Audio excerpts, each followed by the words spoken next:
What is up, Storm Chasers? We are back. Damn it, we are back. Okay, let me know y'all can hear me and see me as you guys come in.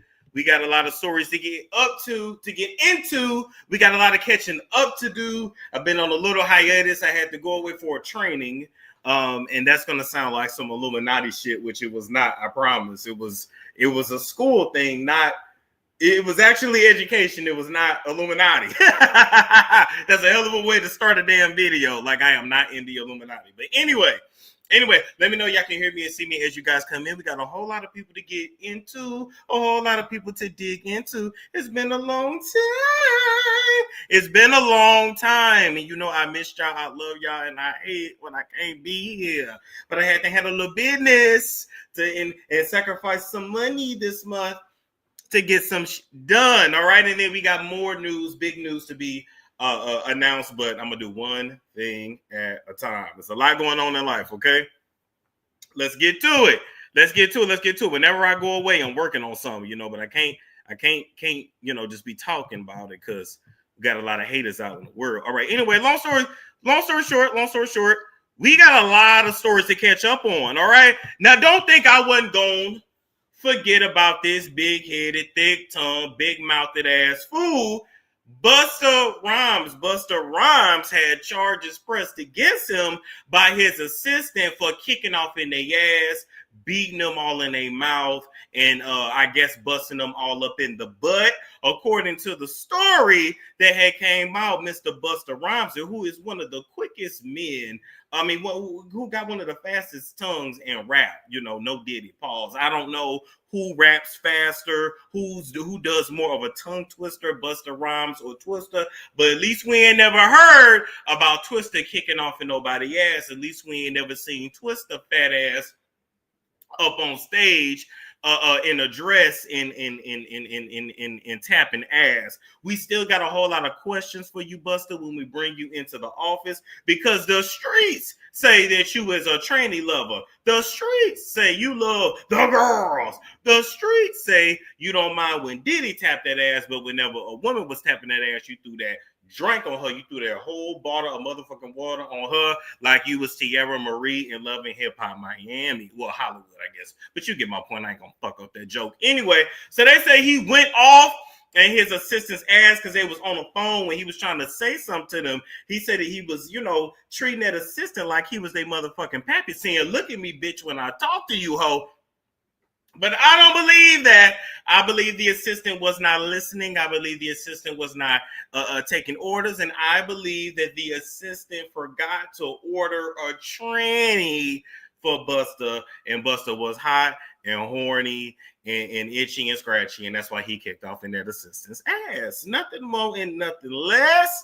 This was some gay lover type shit. In my humble opinion, I don't believe it had nothing to do with somebody just being on a cell phone. I'm just saying.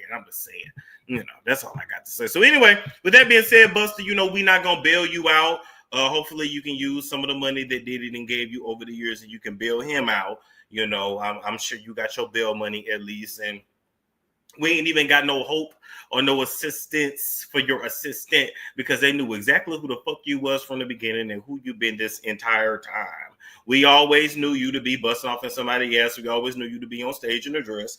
And the girls always knew you to be a rural lover. The T-girls, you know, as long as they're titties at the top and dick at the bottom. Titties at the top and dick at the bottom. Titties at the top and dick at the bottom. As a matter of fact, Busta, they say what you need to do is get up in the studio and rap about boy pussy the way that you rap about everything else. If you can give the girls a boy pussy anthem, the same kind of anthem that you had with Janet Jackson. As a matter of fact, why don't you go fucking call T.S. Madison, right?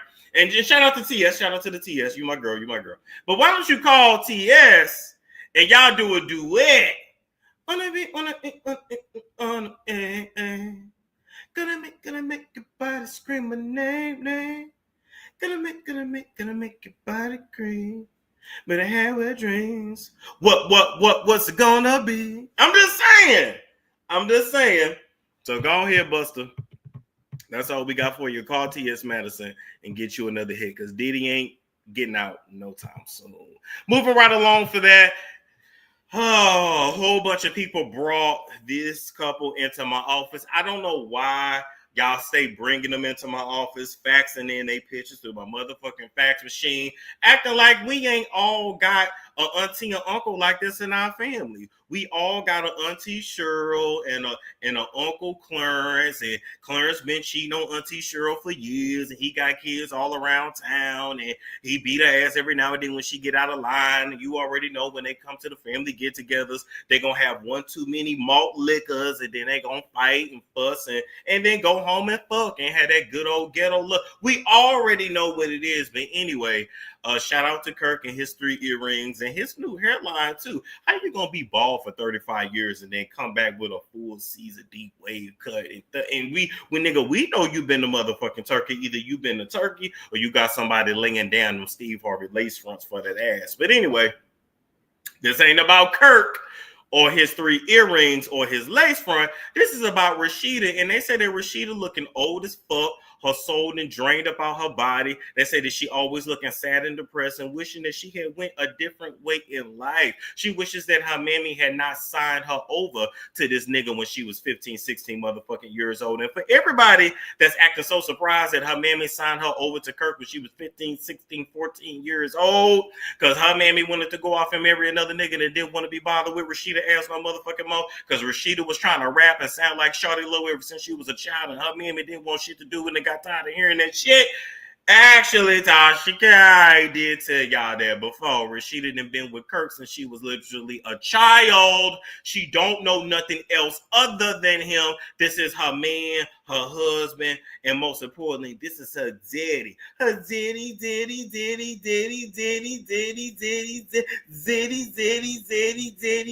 So Zeddy can do whatever he want to do. This ain't nothing more than a pimp and hoe relationship. Kirk is the pimp and Rashida is the motherfucking hoe. I don't know why y'all think she gonna stand up and have a backbone when she ain't never had one before. I don't know why y'all think she a stand-up woman when K. Michelle told her how myth hits, because he hits and slaps off in hoes too, was kicking her ass and dragging her all up and through the carpet and pulling out her lace front and trying to snatch out her vocal cords and stealing her advance money. When K. Michelle told y'all that y'all knew that nigga was violent, and Rashida sat there with her type 3C hair slicked back, thinking that she was better than K. Michelle's nappy-headed ass, because you called her a nappy-headed hoe. Don't you remember that, Rashida?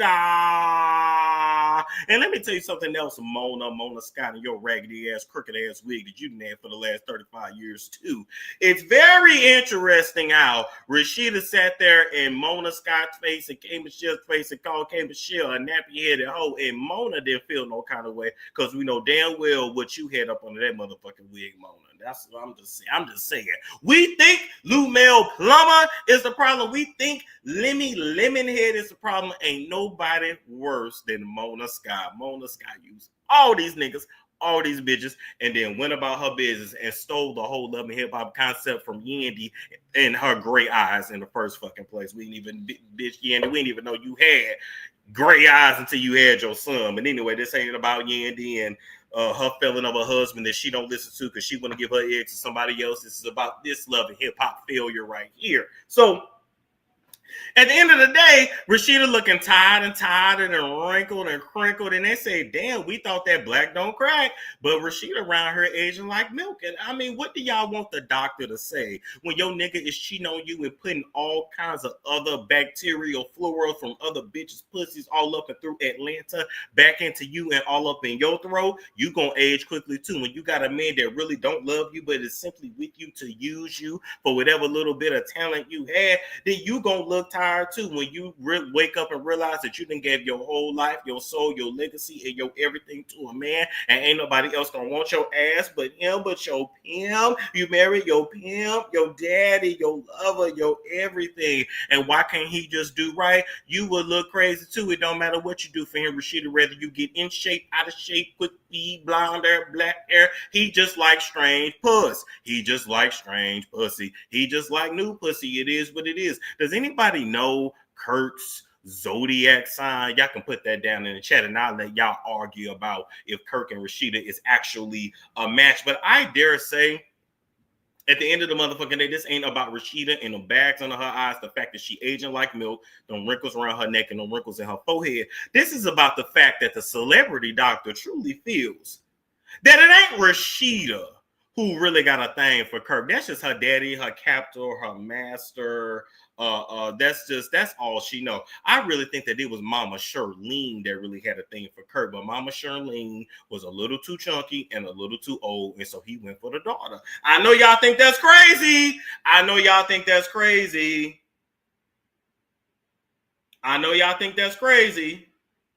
But that's just what I feel. I believe that back in the day, Shirlene was really trying to get with Kurt, and she was a little too old, too chunky. You know what I'm saying? What that portion your candy? I never want to eat your rotten motherfucking pussy. You too short and stout, bitch. That's just what I felt like he felt about Shirlene. But he said, but you know what you can do? You can give me your daughter. You can give me your daughter. So this ain't nothing but a color purple, sealy, Mr. type of situation. You know, I don't know if he was fucking her that first night with the belts on the wall or not. I don't know.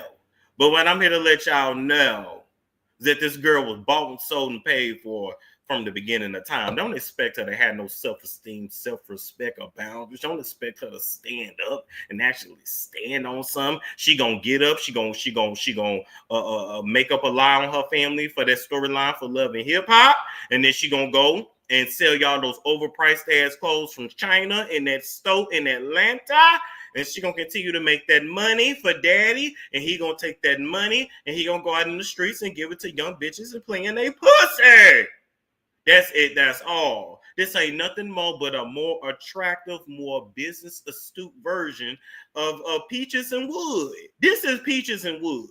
If Peaches, actually cared about herself and kept up her grooming and kept herself together, and if Wood actually had something going for herself, as damn, Wood don't even work a little piece of a fucking job. Anyway, moving right along from that, y'all done sent in Snoop Doggy Dogg into my office talking about he a sellout. He a sellout. He a sellout. He a sellout. He around there he performing for Trump, Donald Trump, and he around here, after he called, people who performed for Trump back in 2016, after he called them coons and said that you was a coon if you round there dancing for Trump, he took the check and danced for Trump his motherfucking self. Now, I got a theory behind this. I think a lot of these celebrities is making sure they are on Trump's good side, because a lot of these niggas is on Diddy tapes. A lot of these niggas got tapes out there about them and allegations out there about them, and I think that they are trying to get on Trump's good side so that if they need a pardon later on, they got Trump in their back pocket. That's truly my thing. But here is the doctor's take on this. Number one, when did fucking Snoop Doggy Dogg nearly in that Band-Aid up under his eye and that silver tooth that he need to let go? Who else? Diddy, back when he was so-called speaking for the black community. Ugly ass Charlemagne the God. When did these niggas start speaking for the black community? Because they ain't never spoke for me, bitch. They ain't never been my leaders. I ain't never looked to them for nothing more than some music and some entertainment, and that's it. Y'all the dumbass ones that sit up there and look at these people like they actually are upstanding citizens, like they actually care about the community, baby. As soon as they got a little piece of money, they left the fucking community, and they live right with them same white folks that they tell you on the record is racist. I don't give a damn what y'all say. These people was never for us. Malcolm X already told y'all you do not look at your entertainers as your leaders, and you don't want entertainers as politicians. The Malcolm X already told you that entertainers are bought and sold and paid for nothing more, nothing less. Find some real leaders or be the change that you want to see in your motherfucking community. Because I can tell any one of these niggas that you don't speak for me, bitch. And I know who my motherfucking pappy is. And so I definitely don't look to them for no guidance and no structure and no, I want to be like him. I ain't never looked at a or Snoop Dogg or none of these niggas and said, I want to be like them when I grow up. I want to do what? Cheat on my wife? I want to do what? Fuck Selena Powell raw and snort cocaine out of ass while I pretend to sing for the Lord. Did y'all forget that phase when he was singing for the Lord? Hold up. This is the same man that got Miss Shantae, called her boss lady, but got her looking even more drained than Rashida. I mean, shit. Look at Rashida in the backs up under her eyes and look at how tired and all those wrinkles across Shantae head. Miss Shantae, no disrespect, Miss Shantae, Mrs. Borders. Hey, look at all the wrinkles across her motherfucking face because this nigga been cheating on her for fucking years. This is the same nigga that got a daughter that was literally suicidal, talking about self-deleting herself and going through all kinds of depression. And I ain't heard this nigga speak out publicly for his daughter once. But he made sure to go around there around Martha Stewart and teach her how to roll a fucking blunt. Martha Loose Pussy Stewart. I could have told y'all Martha had a loose pussy. She's a female Leo. First off, you not running no Leo. You not telling no Leo what to do and where to go. And they not going to be monogamous unless they fucking feel like it. And best believe if a Leo is monogamous for your ass, baby, you going to be, oh my God, you're going to be doing everything to keep their fucking attention. I truly believe that Leos are to have people to just come in and out. They are nothing to settle down with because, baby, they ain't gonna never settle. They ain't gonna never feel like you good enough for them, and they gonna let your ass know.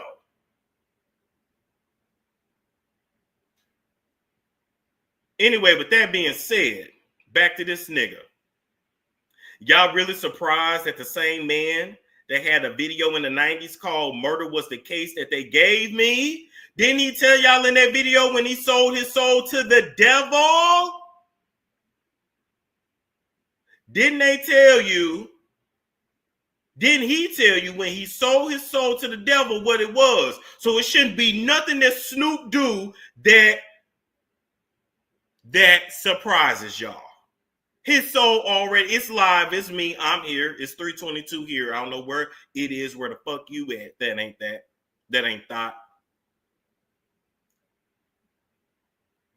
This nigga is about the bag.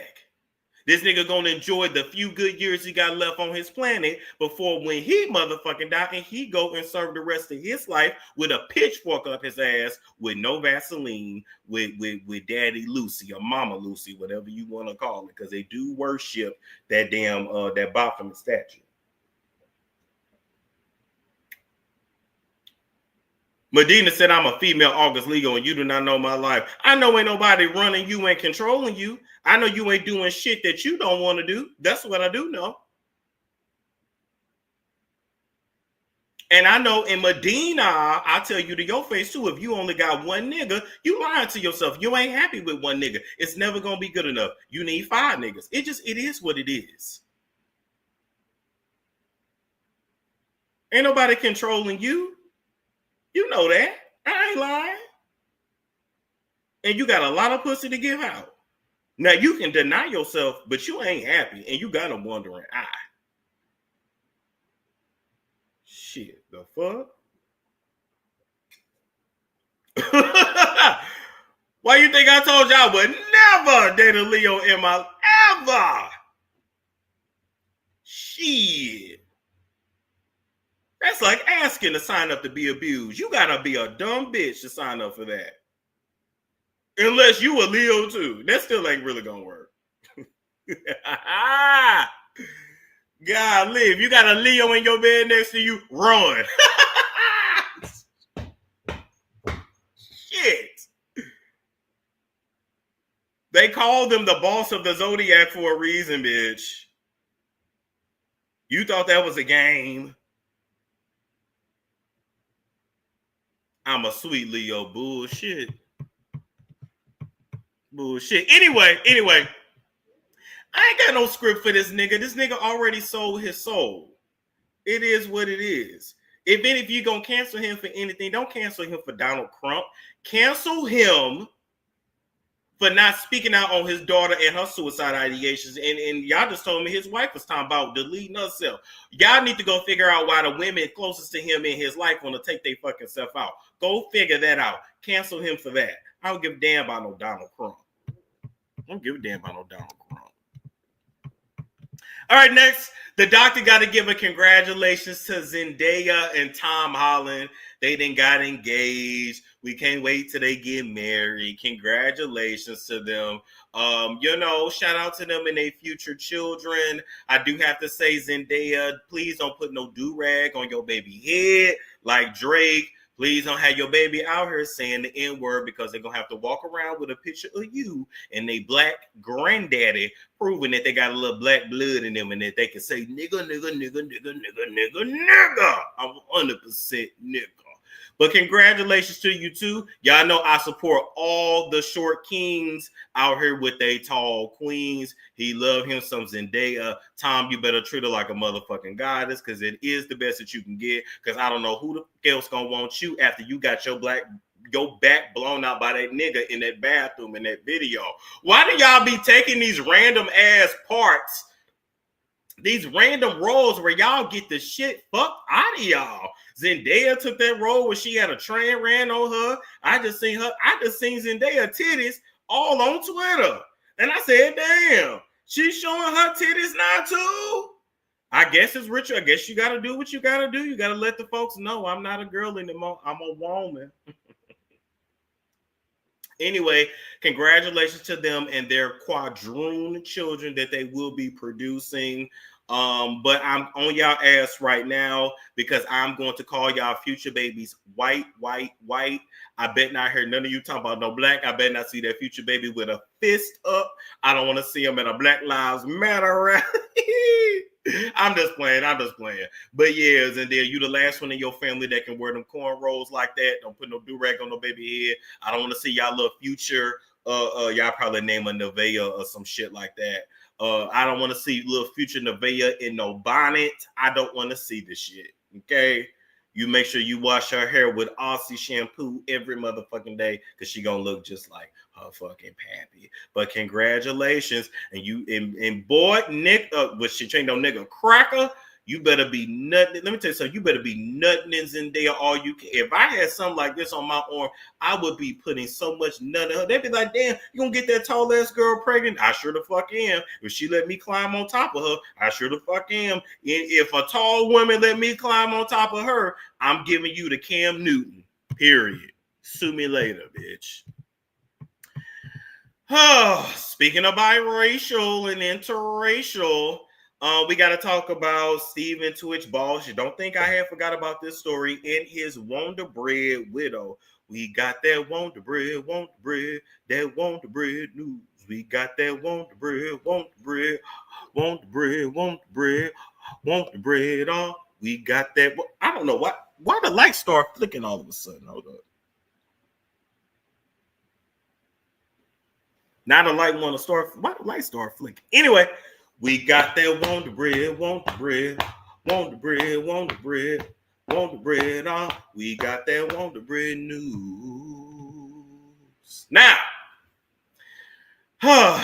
in my office today, we got to talk about Twitch, who rose to fame, literally twitching, dancing, jigging, rose to fame based on his talent.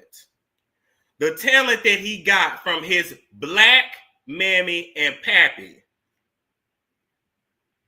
that made sweet ebony love and created him. Only for him to marry a bitch who later on was going to make his family sign a mother NDA. A mother in NDA to see their own relative. Let me tell you something. You know what this taught me right here? If my black ass, or it might be yellow or brown, ask Love Jones, I don't know. If my black ass ever get married, it's going to have to be to somebody black. It's going to have to be. We have too many instances of our men marrying out. I got white people that follow me, so this is no shade. Marrying out, and then their black family gets mistreated. The fact that his family even signed an NDA before they went in their church lets me know that all of y'all got the game fucked up. Because why was hands and feet not put on her ass? When you got to that funeral home, when you got to the church house and you were presented with an NDA, you were supposed to shoot the motherfucking club up, period.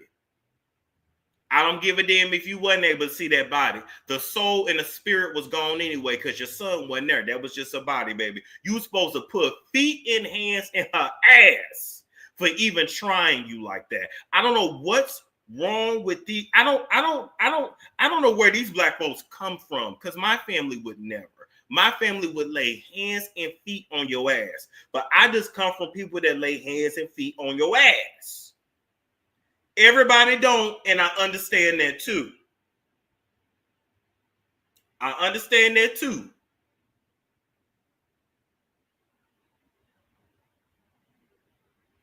But you mean to tell me you signed an NDA to see your cousin, your son, your brother, and y'all signed that NDA and then kumbaya? Especially after the way he allegedly killed himself, when I don't believe that man took himself out. That was a hit. That was a mafia hit. That was a mob hit. That was somebody that knew something or somebody that owed somebody some fucking money.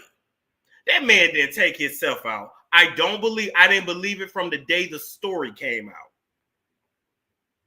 And now a couple years later, or a few years later, however long it's been, now this bitch right here, this masculine looking bitch, which you knew, and this is why we gotta start making and creating strong black men. Because first off, look at this picture here. She looks very masculine. He looks feminine. This is a stepdaughter. I'm gonna get in her ass later. Pause. You can look in her eye. Y'all better start paying attention to the way people look. That bitch is a witch. This lady is a witch. She looks crazy as hell. You ain't telling me no different.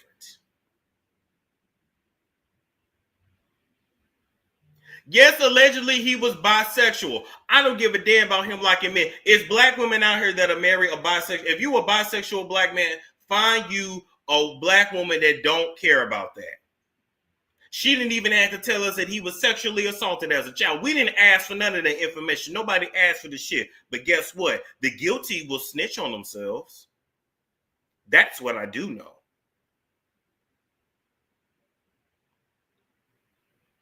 This lady looked like she drink. Hold on, let me stop because I gotta be careful. This lady looks dangerous. This lady got so much dark energy behind her eyes.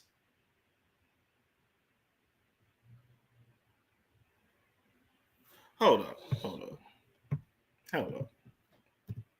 Because see, y'all think I'm playing. It's all in the eyes. Y'all better look at people's eyes, people's face shape. All that shit tells you. It gives you signals to how a person is. Y'all tell me she don't have this same energy right here.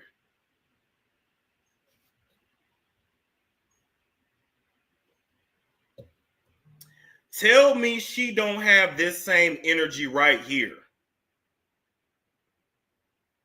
This is Maria Abramovic.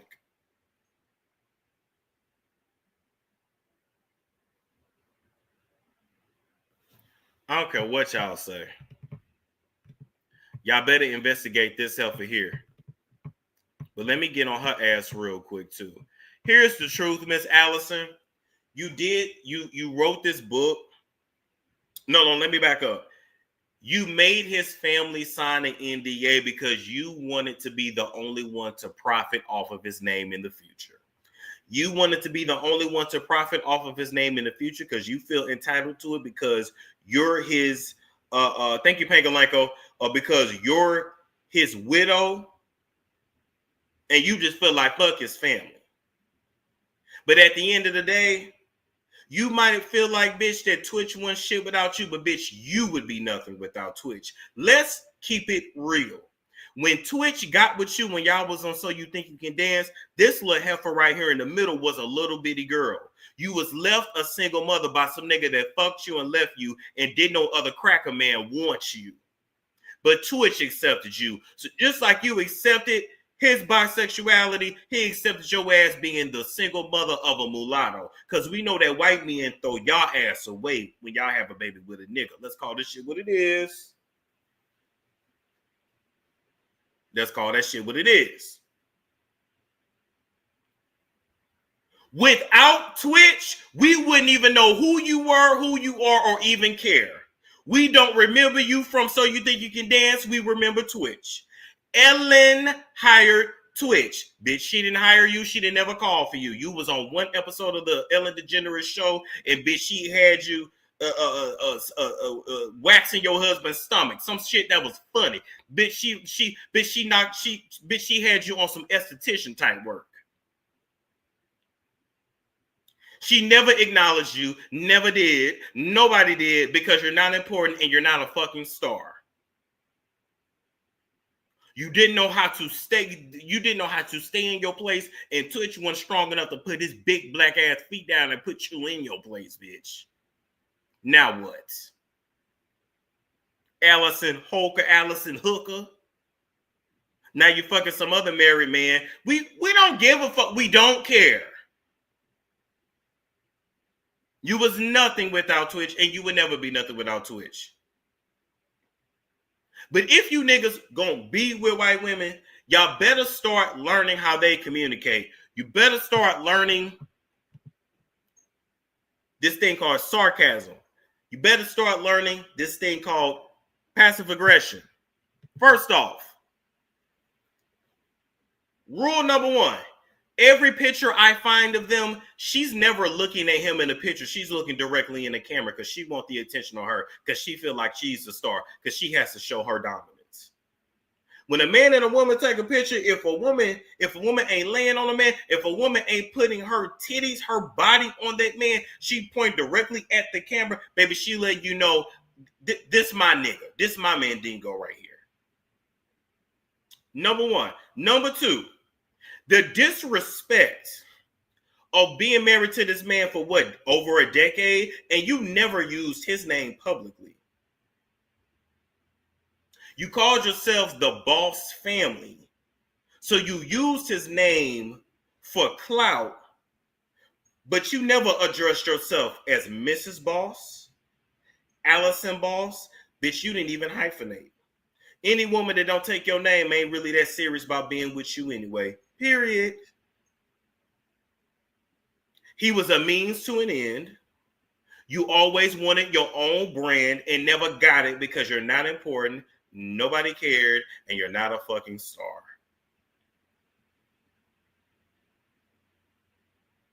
Let me tell y'all something about this thing called life. There's two types of people in this world, takers and givers. And takers don't give a fuck about how much they take. Y'all better learn which one you are, and you better establish some boundaries real quick. I'm going to flip it again. There are people with the light naturally inside of them, and those that have to go and get light from everybody else.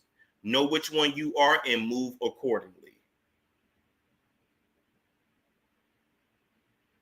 Too many of us walk around with the light and fall victim to bitches and niggas too that need us, but try to trick us into thinking we need them. Literally, nobody would care about this hoe if it wasn't for Twitch. Literally, nobody would have been there to raise this little heifer in the middle. And I'm going to address your daughter, number one, because I think she's 18, number one. And number two, because, Allison, you put your daughter out there to speak for you and defend you. And this is all I'm going to say, because I'm still not going to go in too hard on you, little girl, because you truly is a little girl to me. But the fact that your disrespectful ass got on the internet and called this man Steven, not my father. Oh, she's 16. Oh, fuck it. She legal in some states. Not father, not dad, not daddy, papa, nothing. You called this man Steven. The same man who raised your little ass and did for your ass and treated you no fucking different than any of his biological children. The same man who always called you his daughter and not his stepdaughter. And you fix your mouth to call this man Steven and Steven's family.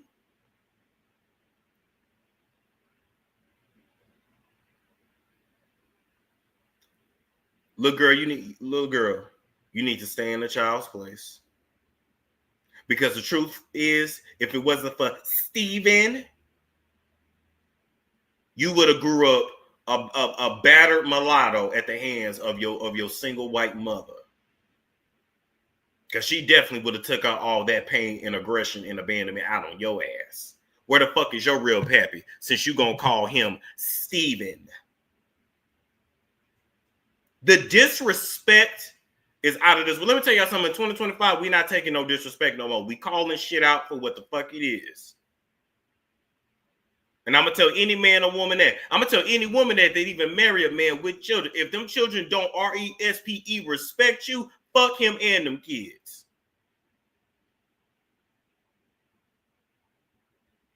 I'll never understand stepchildren whose real parents don't give a fuck about them disrespect the step parent that come in and actually tries.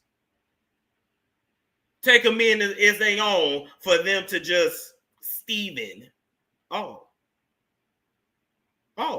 damn.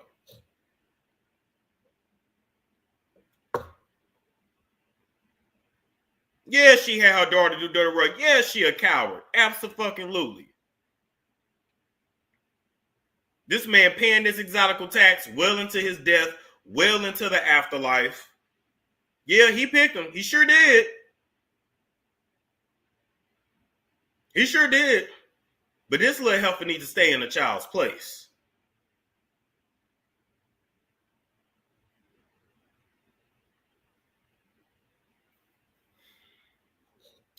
Anyway, it ain't much else I can do because Twitch is already gone. But I'm going to say officially on record, I don't believe that man offed himself. I don't believe none of the story that we was told. I don't even believe now that he walked to that hotel in what was it, in Encino? My LA people, remind me where the motel was, because it was a cheap ass motel. It was a motel where you go take a hookah or something. When you driving through town and you need somewhere to sleep overnight, it was one of those. You did? So I don't believe none of the story. I don't believe none of it now. For all we knew, he could have been killed in one location and transported to another. A Kuakai note could have been written. We already know. These folks got 1,000,001 ways to get rid of you when they ready to. So it is what it is. But I don't believe that he offed himself. I don't believe he had a reason to. And I believe that this book is a cover-up for something more nefarious. I believe this attempt to continue to smear his name is a cover-up for something more nefarious. And I think the wife needs to be investigated, period. That's it. That's all.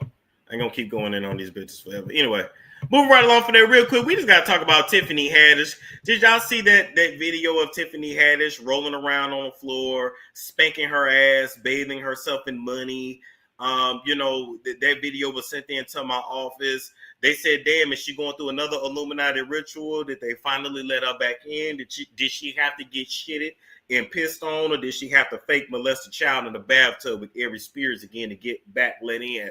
I don't know, but Tiffany Haddish is continuing to crash out here. I know I said I wasn't going to drag you no more, Tiffany, but I'm back to dragging you after you tried me in an email after promising to do an interview and then said that you ain't going to do no interview with me because you've been a working actress since the 80s and you was never canceled Bullshit. As far as I knew, everybody I knew had canceled your ass, and you definitely wasn't working in Hollywood since the 80s. You was auditioning, trying, and failing, and very broke in the 80s and the 90s. And up until a girls trip, we really didn't know who the fuck you was. So y'all keep a lookout for her.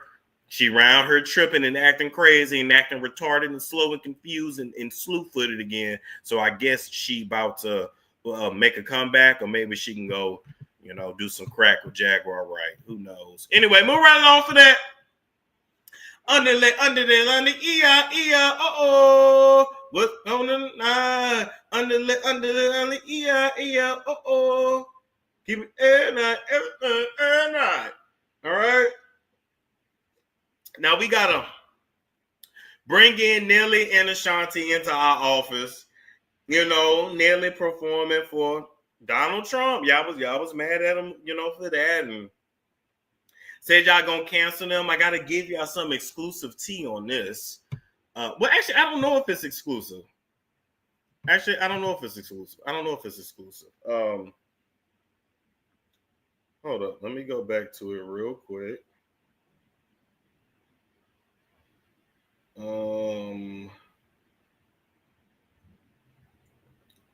Okay, well, we'll just tell it. So anyway, as we already know, y'all was basically trying to cancel Nelly, for performing at the inauguration.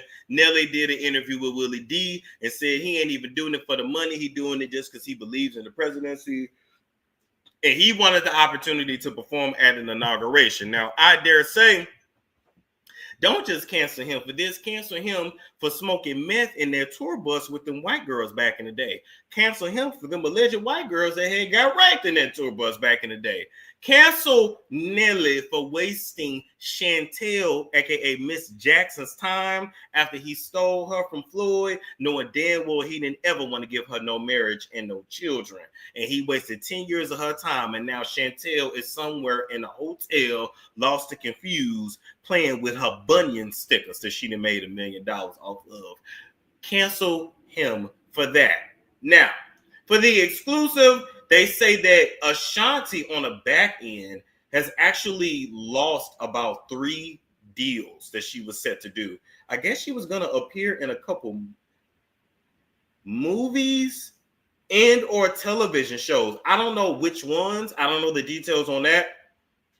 But this is not just affecting Nelly and Ashanti like in the court of public opinion on social media. Ashanti has literally lost a few deals behind this nigga. So I don't know if that had been reported, but that was given to me. So I'm going to pass it along to y'all. At the end of the day, this is her husband, though. This is who she's chosen to settle with. I don't know why she didn't do her best to talk him out of that, but he's still a grown man. But listen, this is what y'all gotta realize too when it comes to your black men who you feel some kind of way about supporting Donald Trump. And I'm gonna say this to y'all because they not gonna say it because they get canceled.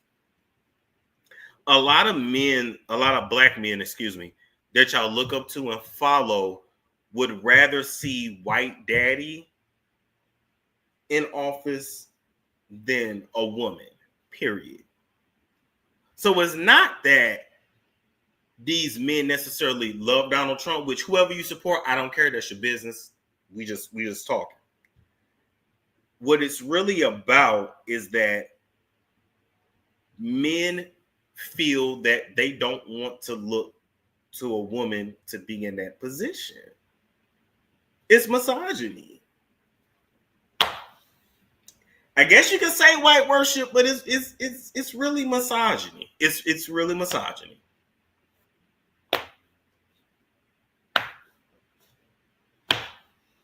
That's it. That's all. So address that part and then figure it out. But Ashanti did lost some deals behind the scenes because of this. And y'all already know when your reputation messed up, people will distance themselves from you. We ain't got enough for them. Congratulations to them, though, and the baby. I think they named their baby Kareem Abdul-Jabbar.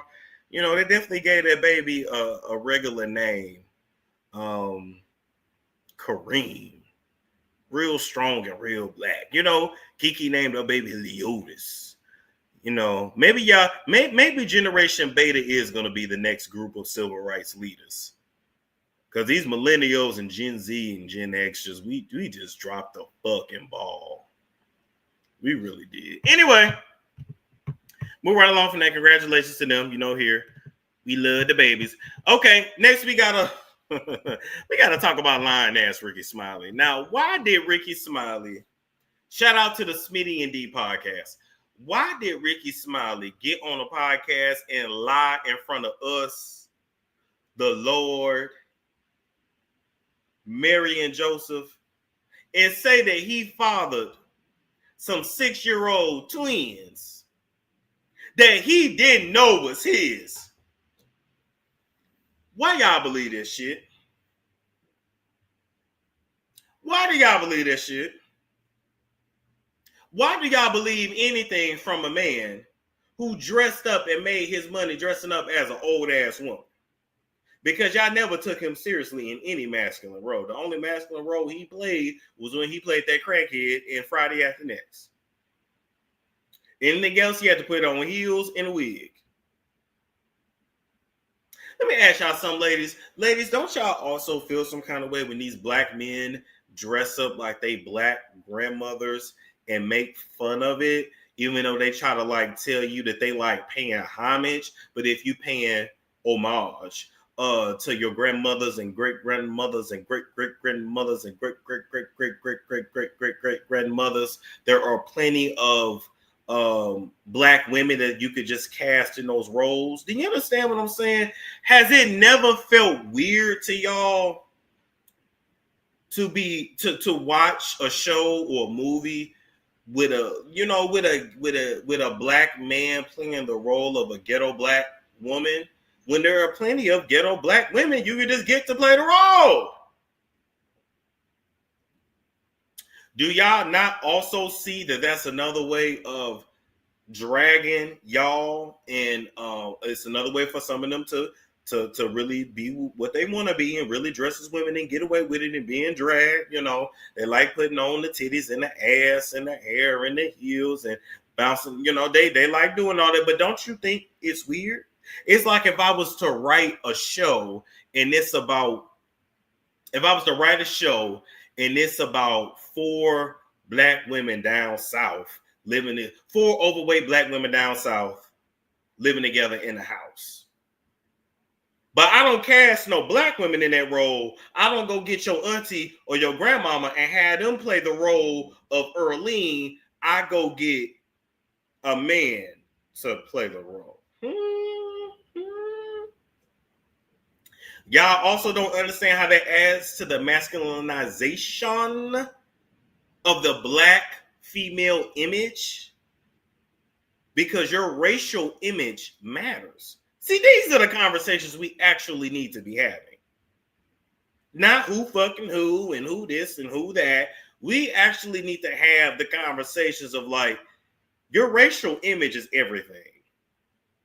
Why do we have so many men that can only make money or build a profile for themselves when they pretend and mock y'all? And I'm talking to all the Instagram niggas too. I'm talking to the what's the one dude, Terry, who act like he Jada Waiter. And even now when he tries to be a man, nobody buys that shit. And he was crying in that Benz that he bought off the laughs and the giggles of black women. And now he want to be taken seriously as a man. And everybody like, nigga, put on that wig. Put on that wig and put that snap in your neck. Because we don't want to see you be a man. You didn't make that money like a man. You made that money like a bitch. And you're going to be a bitch for the rest of your fucking life. Got Terry around there calling himself Terry Reloaded. Terry depressed. He looked depressed as hell.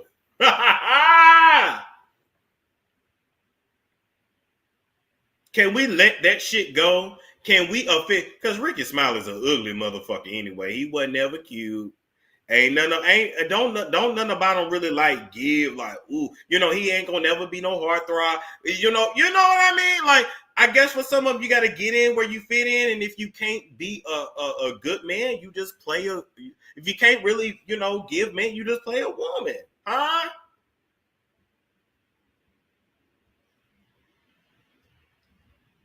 There's a place for ugly black niggas. You ain't got to play the role of a woman when you're an ugly black nigga. You don't have to do that. Then it don't even be a pretty man that put on a wig. They put an ugly nigga in it.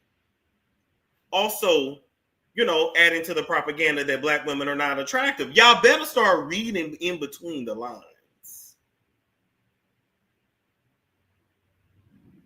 Aaron Pierre, that's Mufasa. I hope they don't put Aaron Pierre in no wig. I really hope they don't. Y'all just started back liking light-skinned niggas. Now, I really hope they don't put Aaron Pierre in no wig. Don't put him in no gay role. Don't have him get done up the butt like Ving Rhames in that one movie. Just let him be. Just let him knock niggas out of movies. Let him put them in headlocks. Let him be a man. Aaron Pierre, that's Mufasa.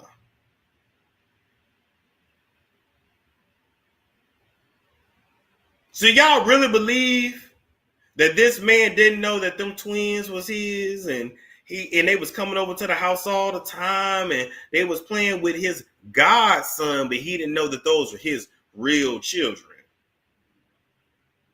According to the streets, he was messing around with that little hoe before she was 18. And the truth was, he wanted to wait till she turned before she turned a certain age before he claimed them children. And he damn sure wasn't finna put no name on no birth certificate with this little young hoe. That's what it was. How you 65 years old still nutting and skeeting in young hoes and not knowing how babies are made? You know how diabolical you gotta be to let off in some coochie, still be in contact with the woman, see her get pregnant and carry and deliver twins, and not even consider the fact that they might be yours? You know you nutted off in her, nigga. You 65 years old. You've been nutting since you was 12 or 13. You know how babies are made by now and shit. And nigga, ain't you from Alabama down south? That's all y'all do down there is fuck. Because there ain't shit else to do besides that and marry your third fucking cousin. You knew it was yours.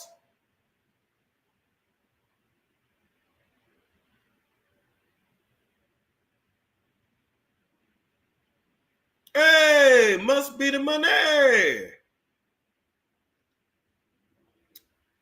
Must be the money. For her to let him get on top of her, must be the money.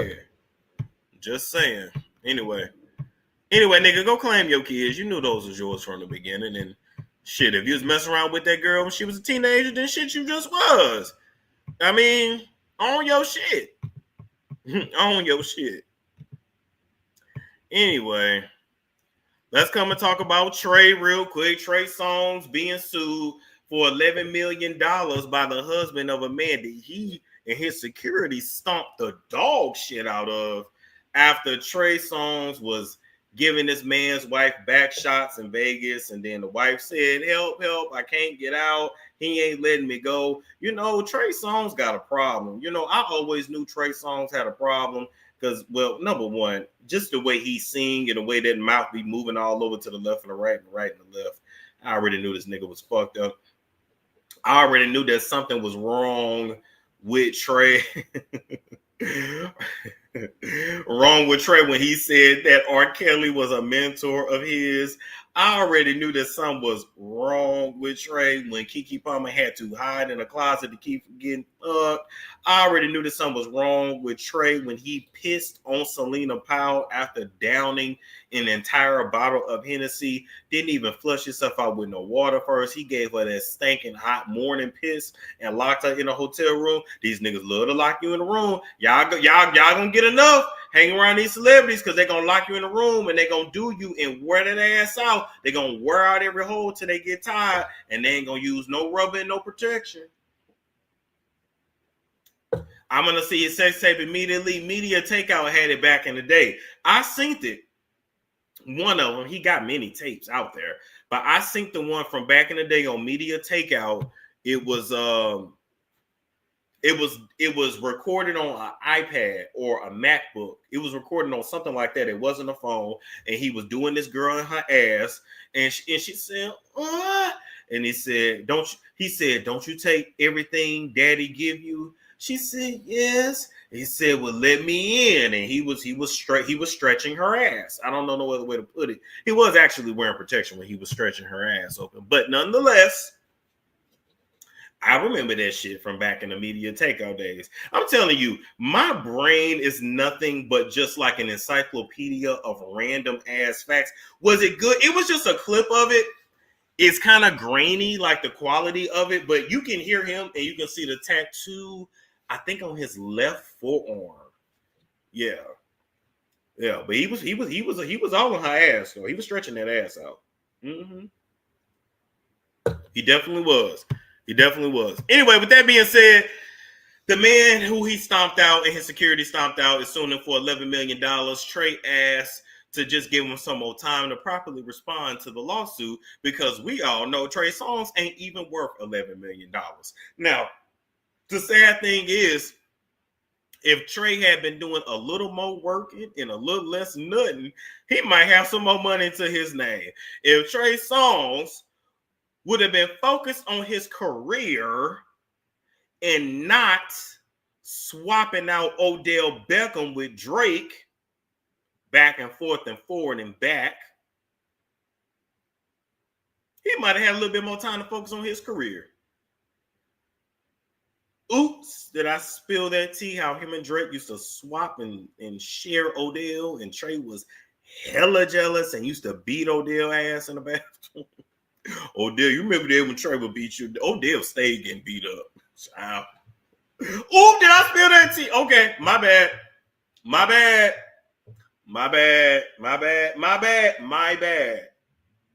My bad for spilling that tea. But maybe they was trading them back and forth. Back and forth and forth. Allegedly. But yes, Odell was the bottom. Yes. He really loved Drake, though. Drake and Odell really loved each other. Really love each other to this day.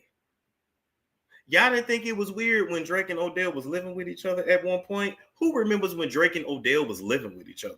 And they said it publicly.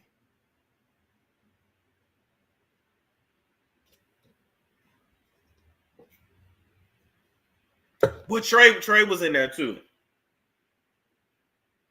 But Trey was jealous. Oh, he's a jealous lover. And one thing they don't tell you about these gay men is that, baby, they be boxing. They be thumping. You hear me? They get their feelings hurt. Oh, it's a fight.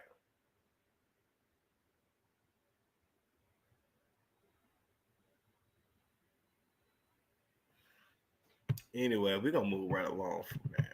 We're gonna move right along from that. Who next? Oh, speaking of the devil, we need to come in and bring in DJ Academics and Drake and LeBron. Okay, into the office. I was on my hiatus, but I didn't miss this story. DJ Academics is out here crashing out for Drake, putting his life and his bodily. Well, he's a big body, big back. He's a very large big back and a drunk, and they say DJ Academics be smelling like piss in that chair. And at the end of the day, DJ Academics is somebody that, you know, he gonna scream at you and roast you and drag you online, but he gets no respect in real life. He gets bullied in real life. I never forget when Vic Mensa called him a bitch to his face, and he really had nothing to say. He really didn't, you know. It is what it is. And, you know, Meek Mill talking about he was gonna beat him up. That ain't do nothing to me, because Meek Mill didn't do nothing when Diddy beat up that ass. And, you know, even Santana was gonna lay hands, and then, you know, had this nigga crying and shit. So anyway, with that being said, I don't know why DJ Academics goes so hard for Drake when Drake won't even acknowledge you, but let's just get into it. DJ Academics exposed that Drake was getting LeBron white hoes to share. Once again, DJ Academics did not break this tea. Tasha K actually broke that tea 2.5 or 3 years ago. We all know that when LeBron mess around, he mess around with little white hoes. It is what it is. Y'all think Savannah don't know? Y'all think Savannah don't know that she's married to LeBron James Sr., arguably one of the greatest basketball players of all times, of all time, a billionaire, an athlete, and she's his high school sweetheart, and you think she don't know that he dip off in some white holes every now and then? Let me tell you something. When somebody is your high school sweetheart, they don't have no fucking secrets between them. She knows everything. So I don't know why listen, I don't know why you would ever think that you were going to come out with anything that Savannah don't already know. Baby, Savannah's bag is safe and secured. She does not give a damn. And whenever she ready to pack up and leave that nigga, if she ever does, she's going to walk away with half of everything. He don't have a chance in Hades of fucking Savannah out of anything. So Savannah know, and what a lot of y'all need to be fucking realizing too is that wives cheat too. They just are better at it than us. Y'all really think that these housewives be sitting at home? Oh, my husband's fucking some white hoes and I'm just at home with the kids. No, baby, that's the image they present to y'all. They get their backs blown out too. They pay male escorts too. Now I'm finna really teach y'all something about the underground sex world, right? And y'all know since I've been in it, I know a little something, and I can't even tell y'all a lot of shit that I know because a lot of motherfuckers married. But let me tell y'all this. There are men. First off, it ain't hard to get no dick. They get that way for free. It's always a clearance sale. It's just like Super's makeup. Always got to sell. Dick always got to sell. Always on clearance. Dick is like raw stress for less. That shit is always marked down. Promise. But just like you have female escorts, you have male escorts too. And I ain't talking about male escorts for men. You have male escorts for women. You have male escorts that couples pay. You have men who literally get paid to travel the country, stay in fancy hotels, gifts, money, get cars, clothes, spa treatments, all kinds of shit. And their job is just to dick down wives, to dick down women. I personally know a couple homies. I know two who get paid to do that. It ain't always money, but it's gifts. It's a whole nother world. If you think these housewives at home sitting up lonely while their husbands are cheating on them, oh, they get dick down too. But the male escorts are quiet. They ain't trying to wipe them up. They ain't trying to do. Let me tell you something. You know who else kind of spilled that tea? Remember that nigga that was fucking around with Shani O'Neal, aka Shani Henderson, aka Bashandria? And he said that she paid him $50,000 to fuck. No, she paid him $50,000 to be quiet. And y'all may think, oh, she would never pay for dick. Oh, professional women do. Regular women do. So you know professional women do. Regular women don't pay for dick. Yes, you do. If you got a nigga sitting on your couch who ain't doing nothing while you pay the bills and you pay his child support, you help him with his kids, and he don't provide nothing around your house but dick, you're paying for dick. It's time to call a thing a thing. But yes, I got homies who get paid.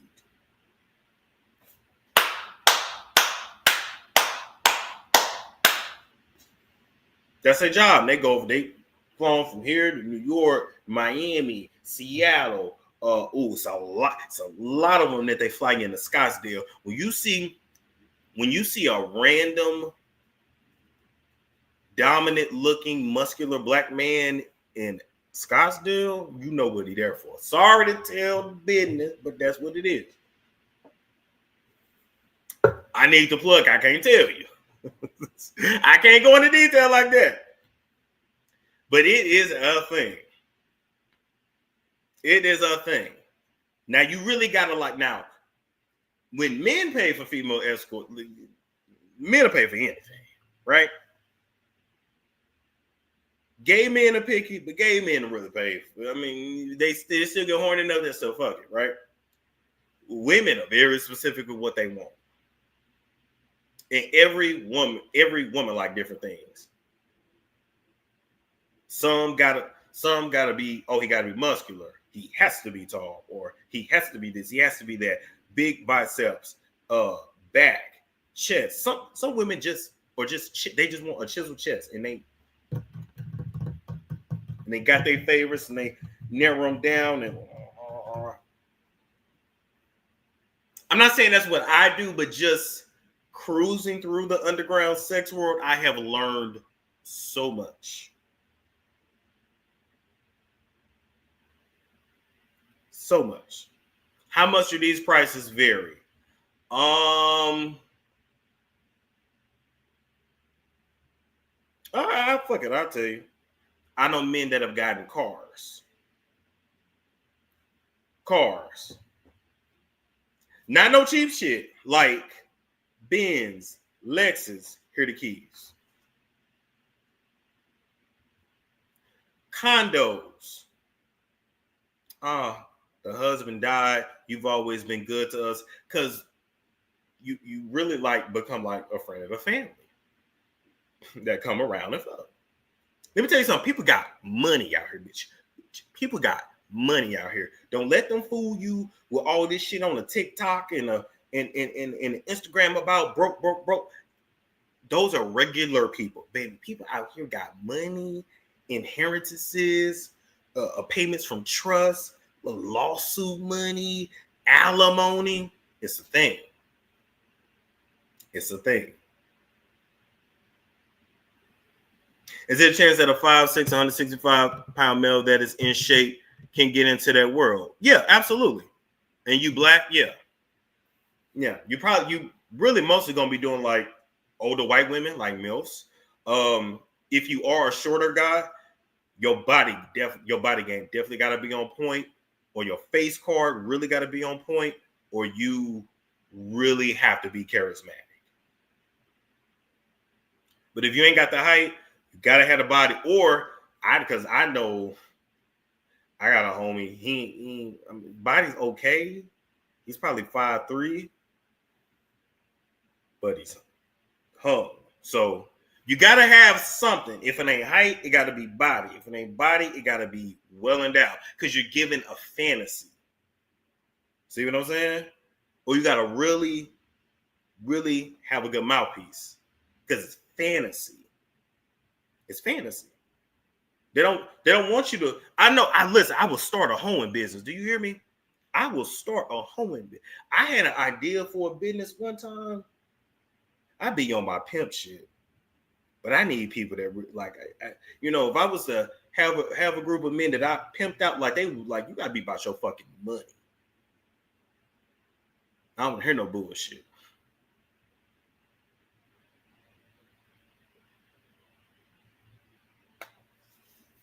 But yeah, but you gotta have some. You gotta have some. And for the sisters that's watching, yeah, the brothers do be in there. Yeah, they do be making money in that way. And the preferential be the darkest, the darkest guy, black.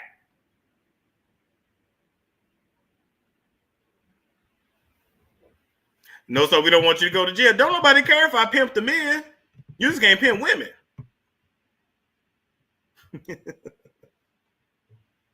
I remember one time.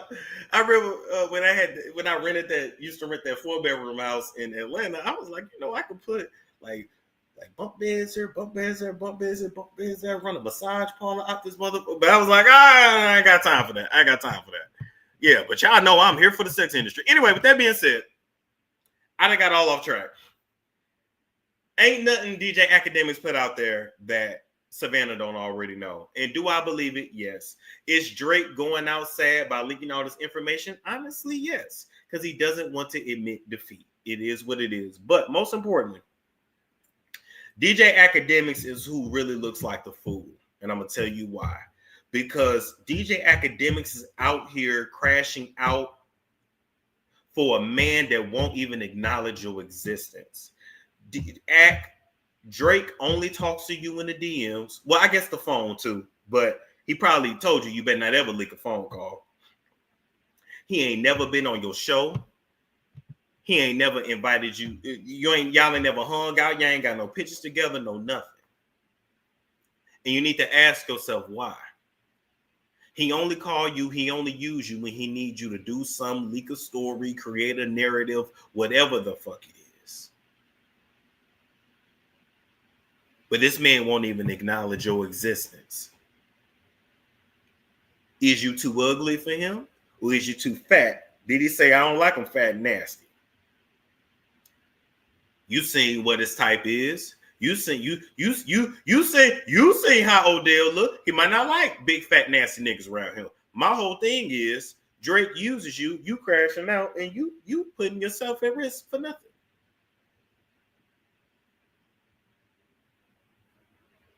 Let me tell y'all something. If you a podcaster and you got a celebrity contact like that you get on the phone with and that you go hard for, and they won't even give you an interview, they won't click the link, they won't give you that public acknowledgement, which takes nothing to do. Fuck them people. Use them for what it is, and always know that ain't your motherfucking friend. It's business. Keep it that way. Ain't no way you famous like that. You can't even hop on stream. Fuck you.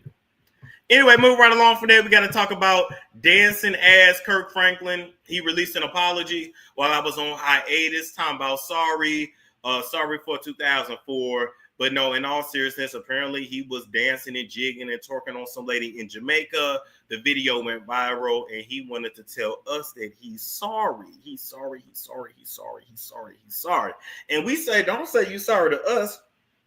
Say you sorry to your oldest son for not being there for him. Say you sorry to your wife for all that gay porn you was watching back in the day that you went on Oprah and you left that part out. Because they said that the porn that you literally had to throw in a dumpster and throw bleach on so you won't go put it back in the VHS.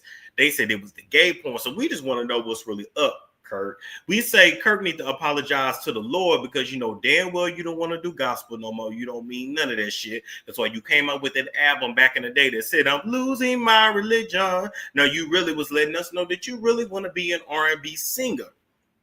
But you can't sing. But it's okay here. Ray J and Omarion's vocals and fucking fell flat. So you ain't really got to sing to be no singer no more. So don't apologize to us. Apologize to the Lord. Because you really don't want to dance for the Lord no more. You ready to dance for Satan. It is what it is. You want to jig and twerk and do your thing. So we ain't got nothing else for Kurt. All right. Next, we got to come on and talk about Jordyn Woods. Jordyn.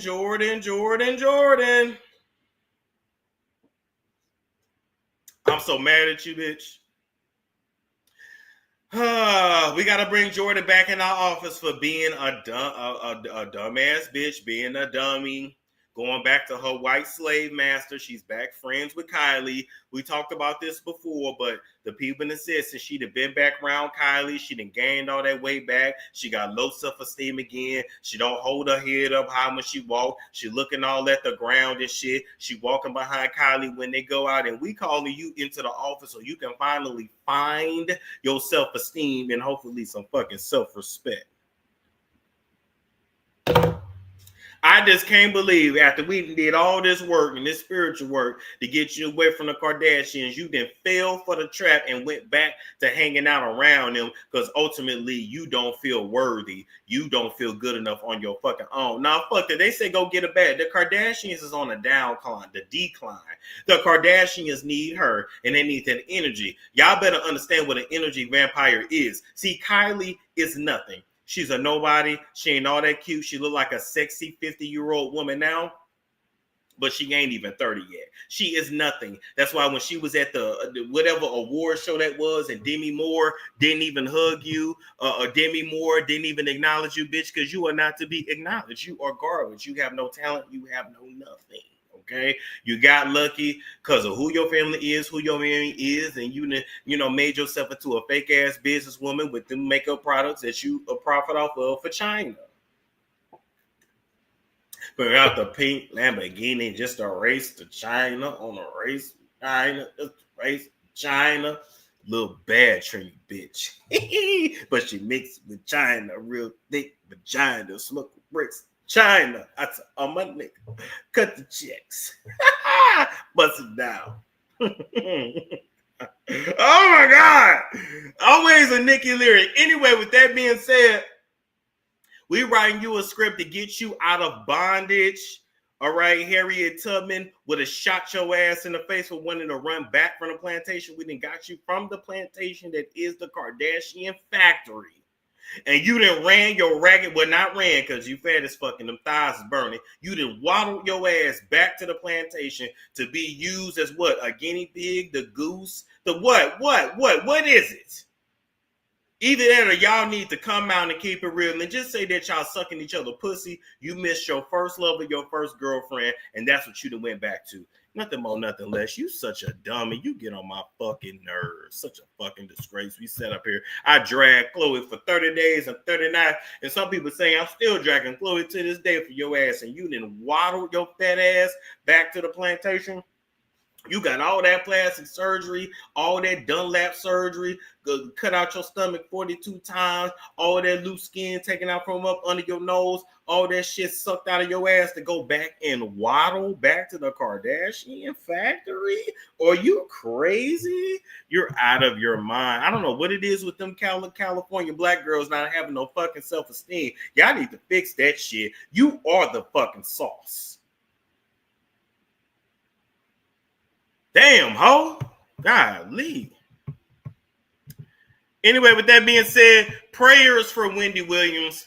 You know, we already broke the story about how Wendy was getting poisoned on the set of her show. So prayers for Wendy Williams, prayers for her family. And, you know, Wendy Williams and her family currently have a GoFundMe to raise money to help fight against this conservatorship. Damn, my ear started itching all of a sudden. Shit. Oh my God, anyway. Prayers for Wendy. They got her under MK Ultra mind control and got her locked away in a memory care facility. And it's just sad how this industry does people. But just know that ain't Wendy no more. I pray that Wendy can get out. I don't know if people need to light candles like we did for Britney. I don't know. But this is just sad. And I told y'all, like my source told me, Wendy is straight up in danger. She's in danger. We really don't know what they're doing to her in that facility, what they're doing behind the scenes, all this medication that they make her take every day. It's just truly a shame. And then my question is, if she dies, then where does her $70 million go? Did she have a will and living testament set up? Like listen, I got questions. Because I'd be damned if I work all my life to get in my 50s and 60s for somebody to come in and take my money and give it to a stranger. You know, but then it really makes you think. It really makes you question. Do we really own anything in this life? Or is everything rented? Like, think about like how much we work for and worship houses, cars, jewelry, this, that. And at the end of the day, somebody can come and take it. At the end of the day, you can't take it with you when you die. It ain't gonna get you into heaven or hell. You know what I mean? Do we really own anything in this life? It's so many people we see have worked their whole lives just to lose it all in the end anyway. Then you'd be like, well, what the fuck was all that for? Almost make you think it'd be better to be regular than it's like, damn, you have money, you be a target. It's like if you got money, you gotta isolate yourself or like not being in the public view like that. I don't know. But we really don't own anything. Now I don't think it. Or maybe, hold up, maybe that's the trick. Like maybe I need to figure out how to live like I don't own anything. Because America itself is a corporation. I'm pretty sure your social security number is like your not an ID number, but it's like your treasury note or something like that. I know I'm going way off task, but now I'm really sitting here thinking like maybe I need to figure out how to live like I'm a corporation. Okay, I'm gonna figure that out. Anyway, with that being said, prayers for Wendy Williams, and we're gonna move right along. All right, Corey SSG, real quick, we're bringing them into the office because they say he was trafficking white hoes down there in Houston, and then instead of hiding out, he took all his chains, all his jewelry, and flew over to Dubai and started flossing on hoes over there. So, according to Corey SSG, he's a YouTuber. He said that he didn't kidnap them white hoes. He felt like them white hoes set him up, and he threw them in a car, and he drove down the street and shot out clips. Shot the clip out his side window until he figured out he was being tracked, and then when he felt like he was safe, he dumped them off in a corner. I don't know. Do y'all believe Corey out here pimping hoes or not? What's going on? I don't know what's going on with these YouTubers. All of these YouTubers getting arrested. See, they had a lot to say about me when I wanted to do a little piece of porn, but shit, they selling drugs, they pimping, they doing all kinds of shit. Hell, one of the biggest industries out there is the trafficking industry. That's really what a lot of these people be into. I ain't saying that's what Corey do, but what I am gonna say is this nigga crazy too. It's all in the eyes.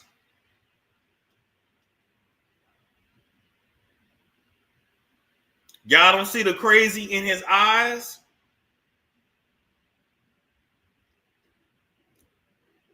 Yeah, he does look like a horse, low key. They say Corey went downhill ever since him and Carmen split. And they all run to the same thing. They all get ruined by the... No, we didn't cover the Obamas yet. They all get ruined by the same thing. Hoes. Like I really be sitting here thinking, every man I know has effed his life up. Has effed his life up over some hoes.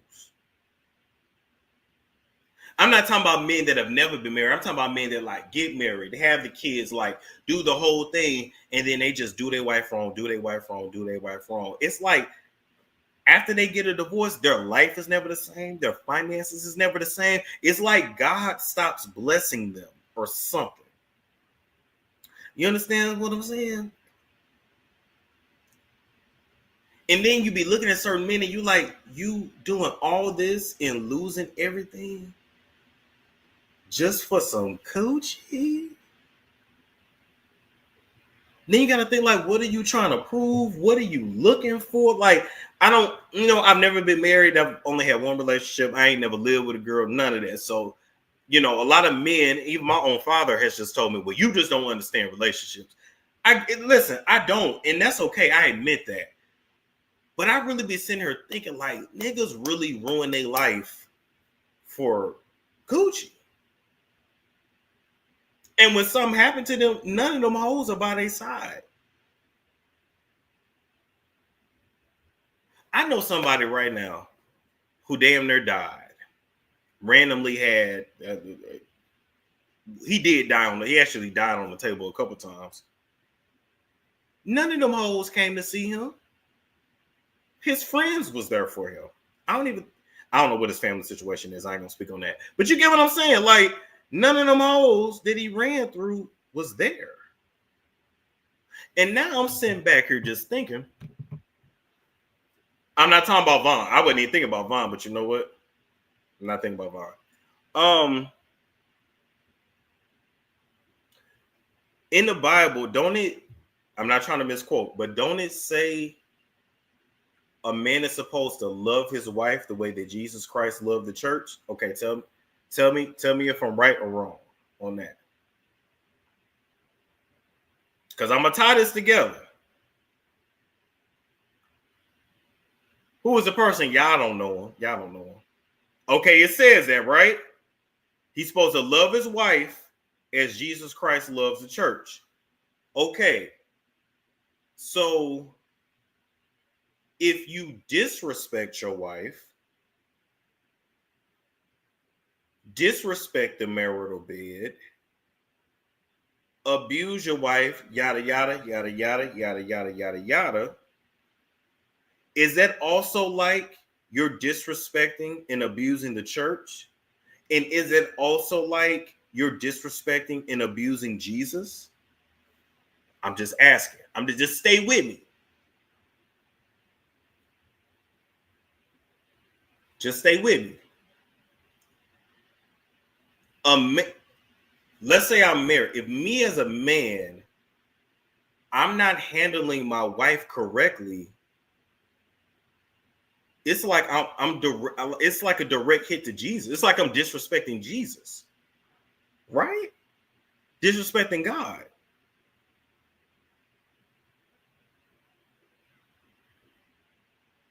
Disrespecting himself also true, because our body is supposed to be a temple. So I get that.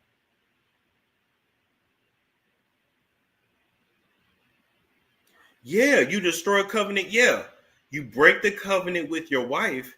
You break the covenant with your wife. You broke your covenant with God. So is there biblical proof to say once a man breaks that covenant with his wife, he has lost the protection of the Lord? Because that covenant is also spiritual protection from God. And you ain't supposed to let nobody else into that. That's between the husband, the wife, and the Lord. So once you break that and disrespect that, then you're just left out here for whatever. You don't have no protection. And there's nothing out there in the streets but devils and demons.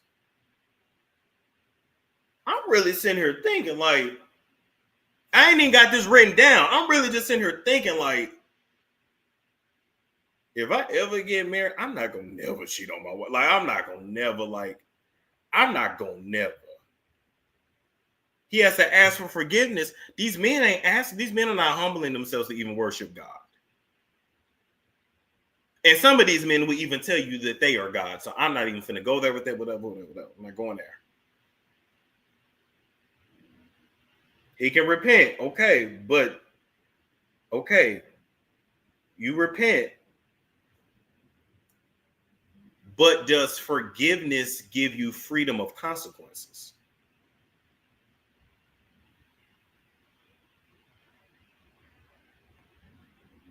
No, I'm serious. You can repent. Okay, yeah, we can all repent.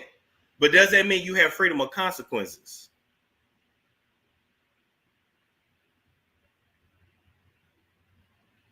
You still may face consequences, right? Or no? You don't know what it's going to be.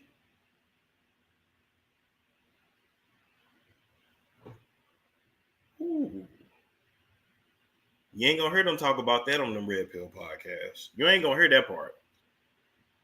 You ain't going to hear that part. I just thought about that. It's like, because when you take someone as you take a woman, only a woman can be a wife. We ain't finna go down that road. Trump in office, we ain't even gotta play pretend on that no more. Oops. When a man takes a woman as his wife in front of his family and up under God, you're literally supposed to care for her. Like, that's God's property.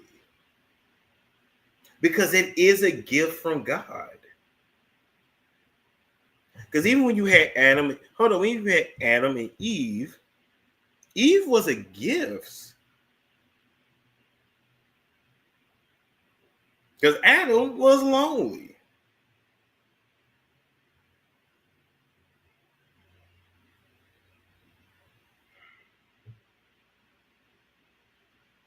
It's making me think.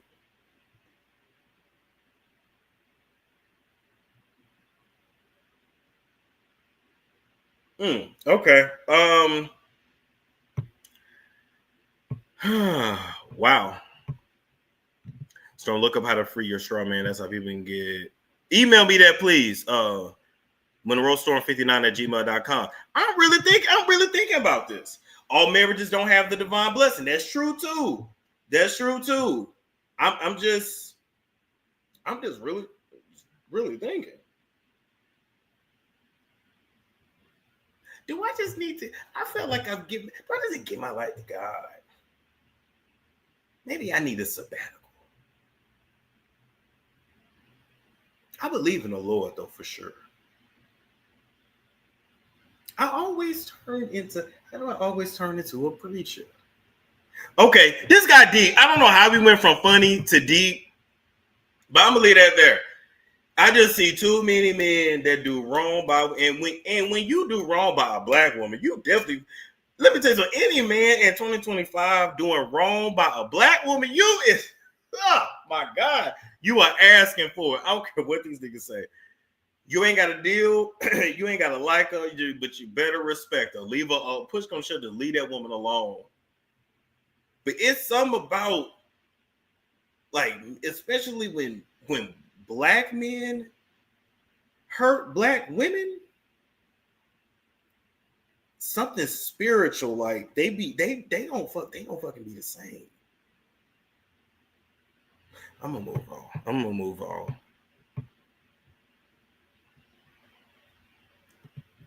Anyway, and I'm not saying that to pander. I ain't on no Derrick Jackson.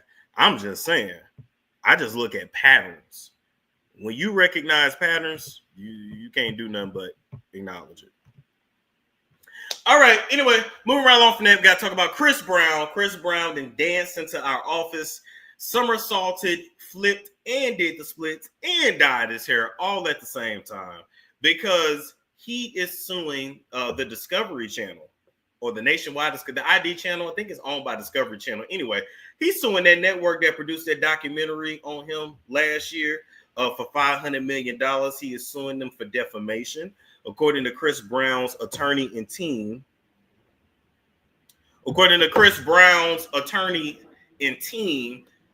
they sent several cease and desists to ID Network and also let them know that the claims of sexual assault and rape were false. So he is suing for Warner Brothers. Thank you. It's owned by Warner Brothers. There we go. Suing Warner Brothers for all these channels owned by the same 5 companies. Dude. Lord, it's like everything is owned by like 5 people in the world, and they make us think we have a choice. Oh God, that's where the term illusion of choice comes from.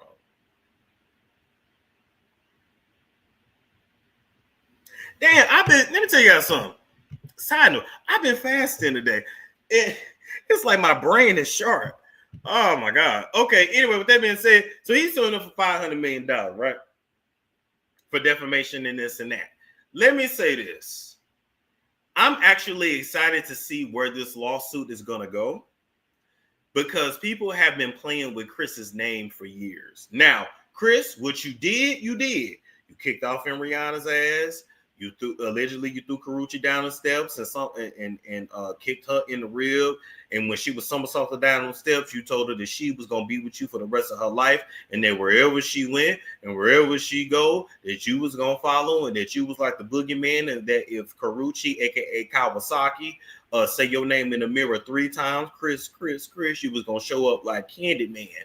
You told her you was gonna run through somersault, sing, dance, and do the split in her dreams like Freddy Krueger. That's what you told that girl. That's why she went and got that. How long was that restraining order for? Was it 5 years or a lifetime? Something like that. She was scared.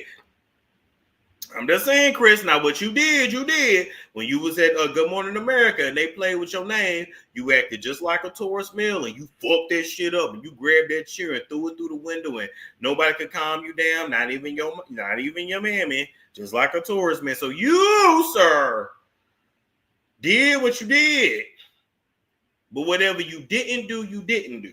So, that being said, I am excited to see where this lawsuit goes. And yeah, people have been playing with your name for a long time.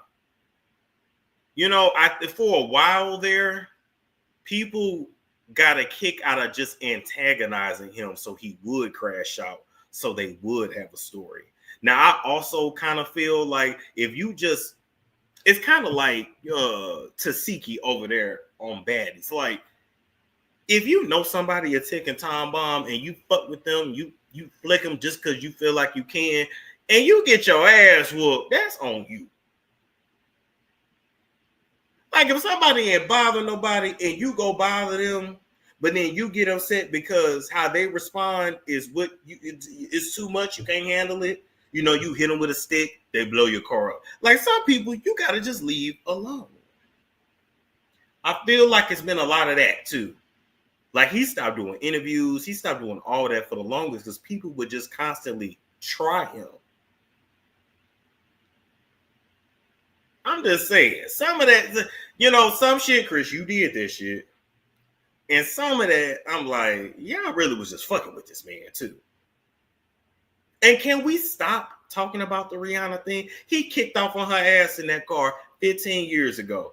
If she didn't forgive, we can forgive him. And y'all ain't stopped listening to his music. You know, can we let it go? Please?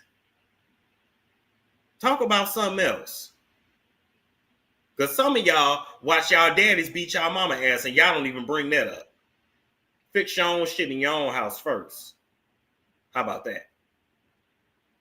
Yeah, I think it was 20 years ago. Didn't he beat up oh shit? Yeah, he did. He did beat up Usher, child. Everybody was beating up Usher. And that's another man that did. I mean, shit. Did he beat up Usher ass allegedly? It was stretching that all out. And then he went and delivered Justin Bieber to him. And I met Usher. I met Usher, skated with Usher. I hung out with Usher. Cool dude, nice guy. But I just believe this. If you're not gonna protect yourself, you at least have a duty to protect people that's in your custody. And for you to know Usher, what Diddy did to you, allegedly, and sent you to the hospital, allegedly, when your ass wouldn't stop bleeding, and you gonna deliver Justin Bieber to him, nah, fuck you. I see why Justin Bieber unfollowed you. I see why he didn't perform with you. And guess what? He's gonna expose your ass.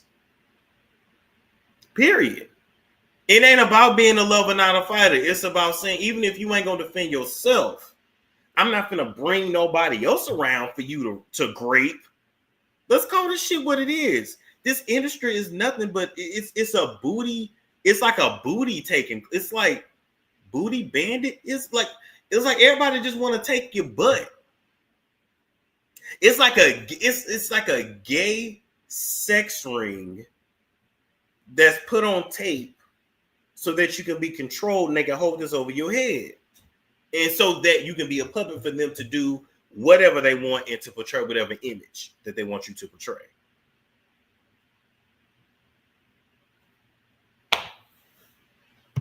I don't know what else to say, but shout out to Chris though. By the way, side note, why Chris put this tattoo on his face? Can we talk about that too? Why did Chris put this? I'm not, no shade to nobody with face tattoos, because y'all know I love me some tattoos. But can we like leave our faces alone? Especially attractive people, pause, no Diddy, like, cause he a crash. Do you understand what I'm saying? Like, I'm cool with the neck, the head. It's something about the face. Like, leave your face alone. Krishan, that's another one. Pretty face tattoo. I'm like, what are you doing? Or people just bored? Like, I'm trying to figure out what's going on. Did I say Lil Wayne made that popular? Yeah. Can we make that unpopular? Oh God, yeah, Summer Wall. Oh, she messed up her face too. I got mad at her for getting a nose job when she never had a big nose. That's like Candy daughter. Got that damn nose job, never had a big nose. Like, why are people with a normal size nose getting it chopped and screwed? For what?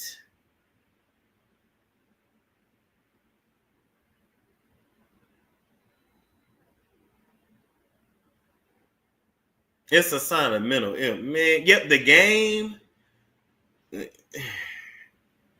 I don't know, man. Amber Rose, a pretty face with a tattoo. Like what is that? Oh, that colored eye surgery is a mess too. That one famous influencer, he's taking his out. He took the left one out. He still got the right one in. He looking like a blue-eyed pit bull right now. Very rarely have I seen that colored eye surgery actually look good. Very rarely have I seen it actually look good. But even with that, like, you're going to risk your eyesight to have lighter eyes. Why? What? Yep, Tiny still got hers in.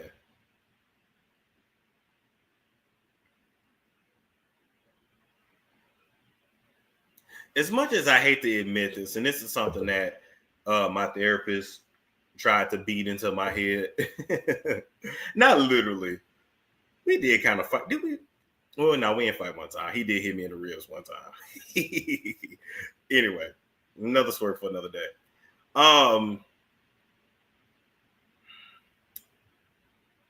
He told me that God did not make mistakes when he made us, and that what a lot of people need to do is to just learn how to love themselves. And I'm just like, nah, people do what they want is their body. If they got the money, you say, well, why hit me in the ribs? We was doing martial arts. This is another story for another day. Another story for another day. I ain't moved though. I kept my stance. But he was showing me a move. Anyway. But he told me that. He said people need self-love. He said God did not make a mistake. And I said, not me agreeing, not me being mature, like y'all need to love y'allself. Not me saying that.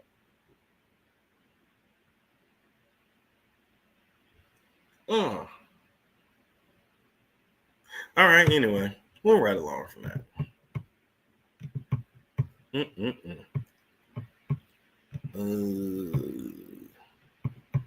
All right. So next we got to bring in Justin Bieber and his wife Haley into the office. Justin Bieber, we're bringing you in because the people saying that whatever you do, sir, you need to stand on business. And they say they tired of you crying and they tired of you being a bitch. They say it's time to stand up and to be a motherfucking man. You then unfollowed Usher. Hell, you then unfollowed your wife and then tried to double back online and say that you got hacked and somebody came in your account and unfollowed your wife. Ain't nobody unfollowed your wife but you because you sick of her ass. She was nothing more than a handler, and to keep control of you, you realize it now, and you're ready to divorce her, get your money back right, and you ready to tell the truth about how Diddy was playing all up in your butt. So this ain't about you and your face falling apart and all that crying and Jaden hugging you and rocking you from the back. We are bringing you into the office because we're ready for you to stand up and be a man. You got a baby now, you got a son now to be here for and to protect. And you can't protect your son if your ass is around here crying because you don't want to admit that Diddy was playing all up in your butt. It is what it is. So it's time to come out, expose everything. You done got rid of that manager. You ready to get rid of this wife. You're going to pay your child support and your alimony. You're going to keep it fucking pushing. You're going to distance yourself from everybody, Justin.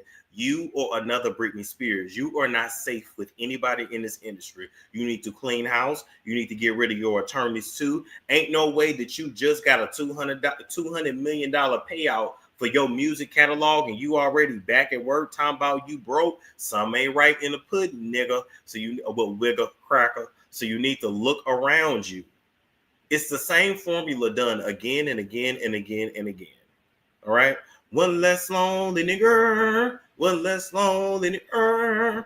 Now, the celebrity doctor gives you permission when you come out and tell your story, and to call Diddy an N-word. I am perfectly okay if you call Diddy an N-word with a hard ER. You can call Usher an N-word with a hard ER. I'm perfectly okay with that because them niggas fucking tried it. Y'all get mad at me later. I don't care. He can do it. He got my pass to call them to the N-word with a hard ER. The doctor, the celebrity doctor said it. I'm sorry. I'm going to turn the other cheek. Because for what they did to him, they dead ass wrong. One less lonely girl, one less lonely girl. When you were singing one less lonely girl, you didn't know that you was going to be the one to end up butt broken. You was calling them N-words to not even know that you was finna be the slave that they tied down and broke your ass open in front of everybody. And let me tell you something else too. It's something about 48 hours. Because even when I had the opportunity to get in a room with Puff, I know some of y'all didn't believe me. It ain't that hard to get in a room with these people, folks. I was going to be in a room. No, I was going to, what did he say? How did he put it? I can get you in a room with Puff in 48 hours. Okay?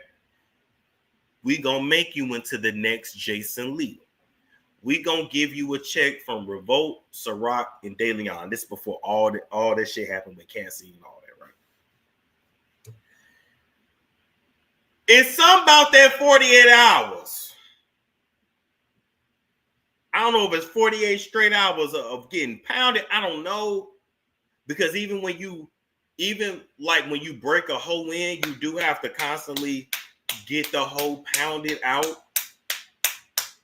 Even hoes that tell you that they pimps break them in like that. It might be 10, 15, 20 dudes back to back to back because you got to break the hoe in. So I don't know if that was my initiation to get broke in. I don't know. But I just thank God I ain't attached to nothing at Revolt. Ciroc went away. De Leon went away. Look, I would have been looking crazy. Because y'all wouldn't have let me got away with that shit. Y'all wouldn't have let me got away with this shit. Y'all have been asking questions. But I knew something was up when he said, you can talk about anybody over here. No restrictions. But we need you to sign something that says that you would never disparage Puff, Janice Combs, or Justin Combs. Why was Janice and Justin Combs going to be put in the NDA? That's what I need to know. Why was Janice Combs and Justin Combs gonna be put in the NDA?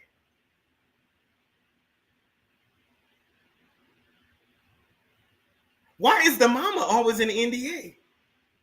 Because everything in the mama name. Everything in the mama name. If that's his real mama. I heard on the streets that Janice is actually his auntie who raised him. He don't look like her though. To me, Diddy don't look like his mother or his father. So I'm even kind of wondering, like, where the hell did he come from? Moving right along from that, I know y'all wanted me to talk about Amara La Negra. Not only did she get bitch slapped by a princess who flew all the way from Vegas to Miami to slap her for slinging her puss around princess's leftovers. There was also a confrontation between Amara La Negra and Flo, who is Haitian, who they say then bleached her skin looking like a mix of Vibes Cartel and Michael Jackson. They say that she looked like a mix of Spice, Vibes Cartel, and Michael Jackson. They say that Flo was giving Spice when she put on that white makeup for that video she did back in the day. Anyway, they had a confrontation. And Flo called Amara La Negra a black ass bitch, a black nasty bitch, or ugly black bitch, or something like that. And we just had to listen. I'm not gonna mess with this Haitian too much because I don't want nothing thrown on me. But I know Haitians too, though. Know that Flo. Just like you got people, baby, I got people too. Anyway, can we just talk about the fact that people in this world really think because they're lighter, they're more attractive? Like Flo, your face is bloated like mine. Ain't no way you think you're more attractive than Amara. Amara is literally one of the prettiest people I've ever seen. Like, y'all need to really know the difference between like color, feature. Your features is what determines your attractiveness, not your and the balance of your features. Like, I hate to have to teach y'all that. I know a lot of y'all mammies and pappies taught you because you were light or brown or just lighter than your siblings that you were more attractive. That's simply not the case. Somebody need to humble Shorty real quick, because she made herself look like a fool thinking that she ever would be more attractive than Amara.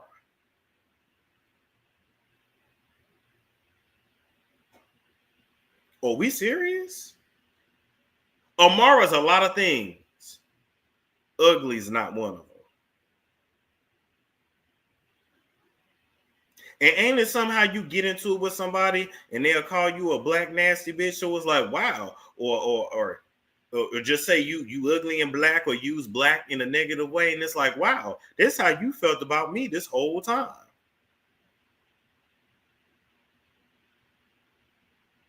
And the crazy thing is, Flo, I can't even call you a light skin because you're not naturally light skinned. You bleached yourself. You bleach yourself and call it skincare. Like you're a modern day Sammy Sosa.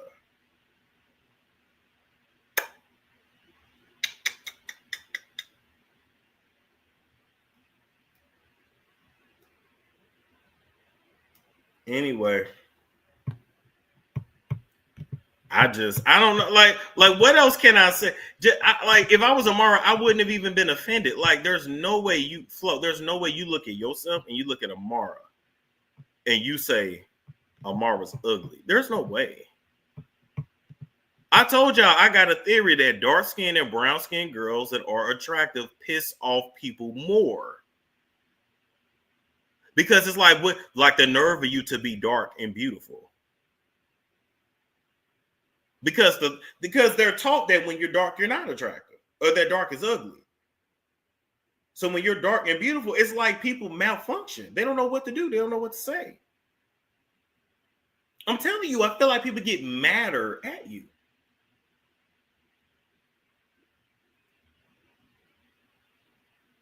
And don't be dark skinned, attractive, successful, and assertive. Oh my God. Oh my God. People crash the fuck out. It's crazy. All right, moving right along from that, we got to talk about Khloe Alexandria Kardashian. You are the alleged Kardashian. I'm bringing you back in my office because I seen over there on a new season of the Kardashians. Y'all still over there on Hulu hanging on because y'all ain't got shit else and y'all don't want to let it the fuck go. Even though y'all been on television for 30 days and 30 fucking, I'm just playing. Y'all literally been on television for the last 25 years and y'all don't want to let it go. And y'all done pimped yourselves out in all ways, or more ways than one, and now y'all pimping out the children. But my point is, Khloe, not only are you giving us a bullshit ass failed podcast that we didn't ask for, that your mammy made you do, that you tried to fight back and act like you have a backbone and wasn't gonna do, but ultimately everybody does what Chris tells them to do, cause your mammy run you, bitch, cause she is the pimp and you is the motherfucking hoe. I'm bringing you back in my office, Khloe, because you and crackhead ass Lamar then met back up on the newest season of the Kardashians. You had no other storyline but to go meet up with this crackhead that you said broke your heart so much and was sleeping with prostitutes unprotected and got your house robbed and was paying 30 people's phone bills and was doing heroin with his best friend who did, and he ruined your life and you was so hurt and you was glad when you took an STD test he was negative because he was fucking hookers raw, and you want to go back meet up with him for what? Because you have nothing else to do but to go use him again, and him being the dummy and him being so smitten over your ass. Actually, you niggas do not you a nigga. What one nigga, one cracker. Y'all do actually belong together now that I think about it. Because ain't neither one of y'all been happy since y'all left each other. Ain't neither one of y'all found love. Lamar still don't know how to wipe his ass correctly. He still don't know how to flush the toilet when he shit. And so I'm kind of feeling like maybe y'all do belong together. Got Kris Jenner over there on the Kardashians crying them fake ass tears, talking about he was the love of your life. Then go back to him and leave us the fuck alone and take us out the group chat, please. Or do you see everybody else circling the block and y'all doing what Kardashians do is to copy everybody else because ain't nothing about you original, never was, never will be. And you said, I'm going to go spin the block with my nigga too. Same way Kylie went back there to Jordan, I'm going to spin the block with my nigga too. Do you want some of that old thing? Because wasn't nobody digging in you the way he used to? Lamar used to dig so deep and far in you when it was you and Lamar and Rob in that mansion. Rob used to hear you screaming bloody murder all the way downstairs in the basement because he was digging in your ass just that far. Matter of fact, living with Lamar is what made you OCD because he wasn't wiping his ass correctly and wasn't brushing his teeth. I know you love that nigga when you walk around here with that stank ass, nasty ass, raggedy ass, rotted ass mouth. You let him put that stank ass, nasty ass, rotted ass mouth all on your cooch and your ass for years. We remember that episode when Kim Kardashian taught Lamar Odom how to swim and she went to hug him. Well, he went to bend down to hug her little ass and she smelled all that fun. Now, I don't know if he wasn't brushing his teeth. They say that he ate candy day and fucking night. So between Lamar having a candy addiction, a liquor addiction, a pussy addiction, a heroin addiction, a crack addiction, every addiction except a cleaning and a self-hygiene addiction, I don't see how you dealt with this motherfucker. I don't see how you dealt with it.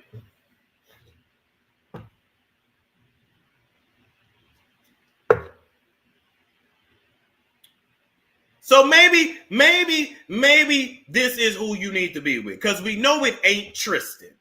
We know it ain't high booty. Where Tristan at? Tristan there at the house too. He moved in next door. Chloe taking care of his special needs brother. So I give her kudos for that. She will make sure the family good.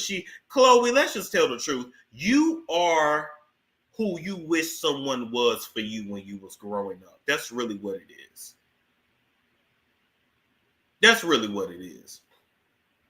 You was my favorite, Chloe, and I've had to drag you all these years only because you came for Jordan when you done stole you a man or two or three, and you wasn't damn sure finna bully nothing on Jordan on this internet. I started my career dragging your ass, and it is what it is. You ain't gonna drag nobody for doing what your ass do. Not on my watch.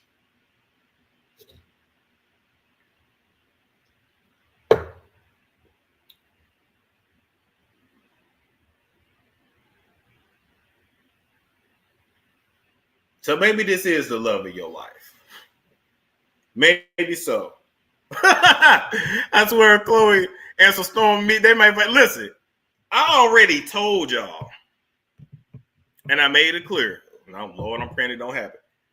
If I ever see them, I'm running. I made it clear. I'm running because I didn't talk too much. If they ever email me or DM me, be like, "Hey, you've been dragging us for years, but we just want to invite you on the show. We're gonna squash everything." Bitch, I'm not Wendy Williams. I'm not beating up with nobody I didn't drag this much. Absolutely not. I'm gonna say respectfully, I'm scared because I didn't talk too much about y'all. No. Loki, I feel like Courtney has seen my content and she likes it. And I'm going to say this because Courtney invited other YouTubers who parody them and make fun of them. And I remember it was like the first or second season of the Kardashians on Hulu. And I remember Courtney said, we brought such and such in from YouTube because, even though he makes fun of us, he doesn't go too far. He's funny without going too far. And I truly believe she was talking about me. But I think Courtney liked my ass. I don't give a damn. I think Courtney do. Mm-hmm. Yep. Sure do. And then I also I'm trying to think what was it when Kim said, and for all you people out there that try to make Chloe feel like shit, I just felt like she was talking about me. Damn, I felt like she was talking about me. Anyway, we're gonna move right along from that. Best of luck to them. Next, we gotta talk about Jeannie Mai. Jeannie Mai, Jenkins, did she go back? Jeannie come through my Jenkins, did she go back to her mighty name? Because every time you in the news, it's about the nigga that you use. But he was using you too. Jeannie, I'm going to drag you forever because I remember when you was on the real, when you got with Jeezy, when you got with Milk Dud, and you took your orange chicken and you mixed it with that Milk Dud and y'all created Little Mongolian Beef. Shout out to Mongolian Beef. She's absolutely adorable. Straight up cutie pie. But you ain't shit. Because you trying to keep that girl from her damn pappy and trying to make her forget that she even have black. I think you're going to raise that little girl because that little girl do look just like you. Well, she do look like Jeezy, but then again, you and Jeezy in the offer kind of look like, but Jeezy kind of look, Jeezy is one of those black people that look like they're Asian. And I've met a lot of black people that look like they're Asian. And then, like, if they mix with an Asian, that's why the baby look like a dark Asian. The baby, like you Vietnamese, and then Jeezy black, and then the baby look like she's Thai, like from Thailand or something. But anyway, and if you don't know Asian culture, you know that Thai people are like the black people of Asian people. Anyway. That being said, this ain't about you with Little Mongolian Beef. This is about two things. Number one, a story came out where Jeannie come through my Jenkins told her best friend that if anything happens to her, that Jeezy did it. So she's still out here trying to make us believe that Jeezy was beating the ass and he was just so dangerous and he ran her over with a car and he walked around with a gun. And first off, you used to love that thug ass shit, Jeannie. That thug ass shit used to turn you on. I remember when you first. Oh, wait a minute, Jeannie. Wait a minute. Don't turn from the channel, Jeannie. I remember when you first started dating Jeezy and you was singing rap songs and singing all these old school soul songs and you was trying to twerk and dance on the reel and you said you like your meat on the side and Jeezy's a dummy. He's a dumb nigga. Why would you ever marry a woman that say that her dark meat is on the side? She let you know what it was, who you was, and what you was to her from the very beginning. She just needed a little help to pay that alimony that she had to pay that Wonder Bread cracker ass white man that she was married to all them years that she didn't want to be with. Hello, honey. Don't you remember that white man that you never respected, Jeannie? Don't you remember how you told us you were so submissive and then said that you get angry and sometimes you turn into a dragon? And I ain't never met a submissive dragon in my life.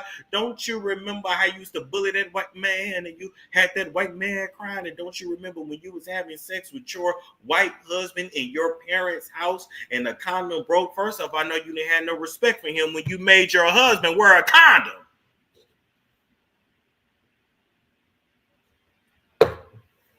I knew you didn't have no respect for that white man when you told a story about making that white man wear a condom.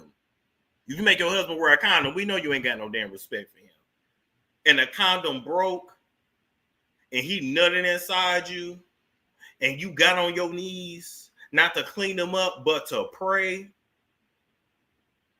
to the gods that you didn't get pregnant. Do you know how disrespectful that is? Do you know if I was that white, well, I wouldn't have never married your ass if I was that white man, because God damn it, if I'm white, I'm all that shit you put him through, I just would have got a white girl. Damn all that, making me prove myself, and I'm white, bitch, please. Anyway, with that being said, you is a hard-headed Capricorn at the end of the day, and you got on your knees with his nut dripping down your left thigh and prayed to God that none of it stuck and that you didn't get pregnant, only for you to be crying on a reel about how you didn't want no children and you grew up in trauma and your parents suffered and you watch your daddy eat church chicken bones out the trash can and that traumatized you, only for you to get with Jeezy and boom, Mongolian beef number one, boom, and you wanted a Mongolian beef number two. You already had gave birth to Mongolian beef. What was you trying to have? A plate of sesame chicken too? So you wanted your Mongolian beef, you wanted some sesame chicken. I'm trying to figure out what is going on.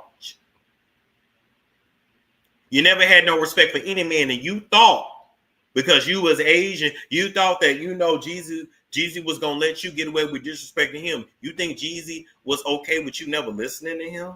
You think Jeezy was okay? And Jeezy, this is your fault too, nigga, because at the end of the day, you and them other niggas like to say that them black women don't be listening and them black women is so masculine. But this is a masculine heifer right here.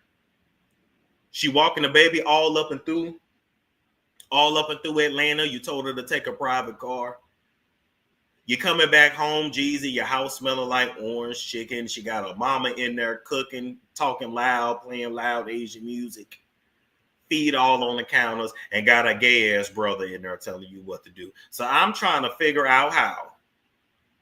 She thought that was gonna fly with a thug like Jeezy. She thought it was a fake thug, not a nigga thug for real. Now, on top of all that, you want us to believe that Jeezy's such a bad man, but I don't give a damn because he picked you. Next, you said that when you went to your house, to his house to collect your belongings, because for whatever reason, you still ain't got your shit out of this man's garage. I guess because you was trying to fight for the house. Girl, bye. Anyway, they say that Jeezy took all her shit, put it in boxes, and put a bunch of mouse traps around the shit in the fucking garage. I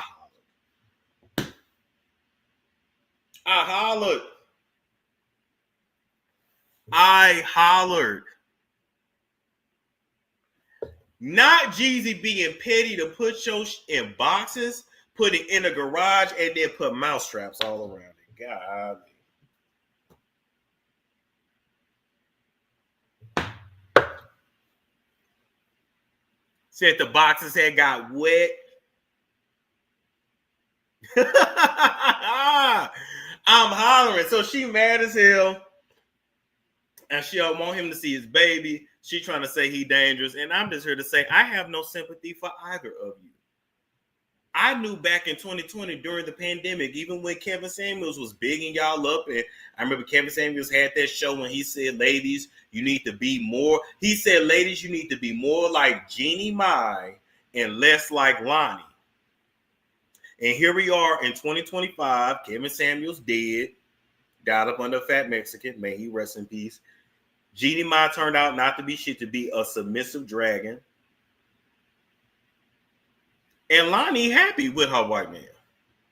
Now she still paid for it, but you get my point. Lonnie fat ass happy with her white man. Low key, a lot of people, I think a lot of people just like bullying fat people low key because Lonnie really don't bother nobody. She eat, she drink her whiskey, and she love her white man. What's the problem? Lonnie ain't married, but she's still with that white man. She happy.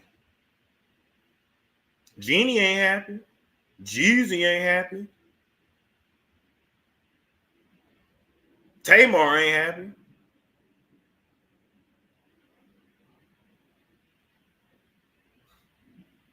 Why did Jeezy and Jeannie break up? Because she got an anger problem and she talked crazy. And I also believe that she throw hands. See, sometimes when somebody accuses you of being abusive, it's because they're actually abusive. I believe she's laid her hands on him too. That's what I believe. Let me tell you something. I believe that's probably what actually broke Jeezy and Jeannie Mai up. I believe they got into it and she slapped that nigga upside his head and he know he can't lay his hands back on her. And he was like, I'm done with you. And she didn't think that he would ever really be done with her. And then he went and filed for divorce. That's what I believe. I don't, but now that I sit here really just thought about it, I think she laid her hands on him. But yeah, shout out to Tamar. Even though she's a goddamn dummy too, because how is it you married? How did Tamar marry Jeremy after he ate Tommy's butt? If I break up with you and you immediately go tell my secrets and then you immediately eat butt, I'm not gonna marry you after that. You're a butt eater.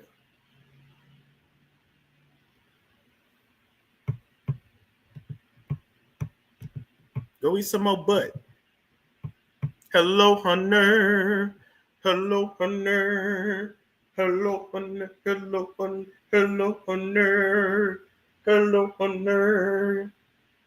These streets is funny. Hello, hello, hello, hello, hello, honey. And as a matter of fact, Jeannie, while you were so worried about the mouse traps around them boxes, why don't you go collect some of the mice and chop them up in some stew like your people do?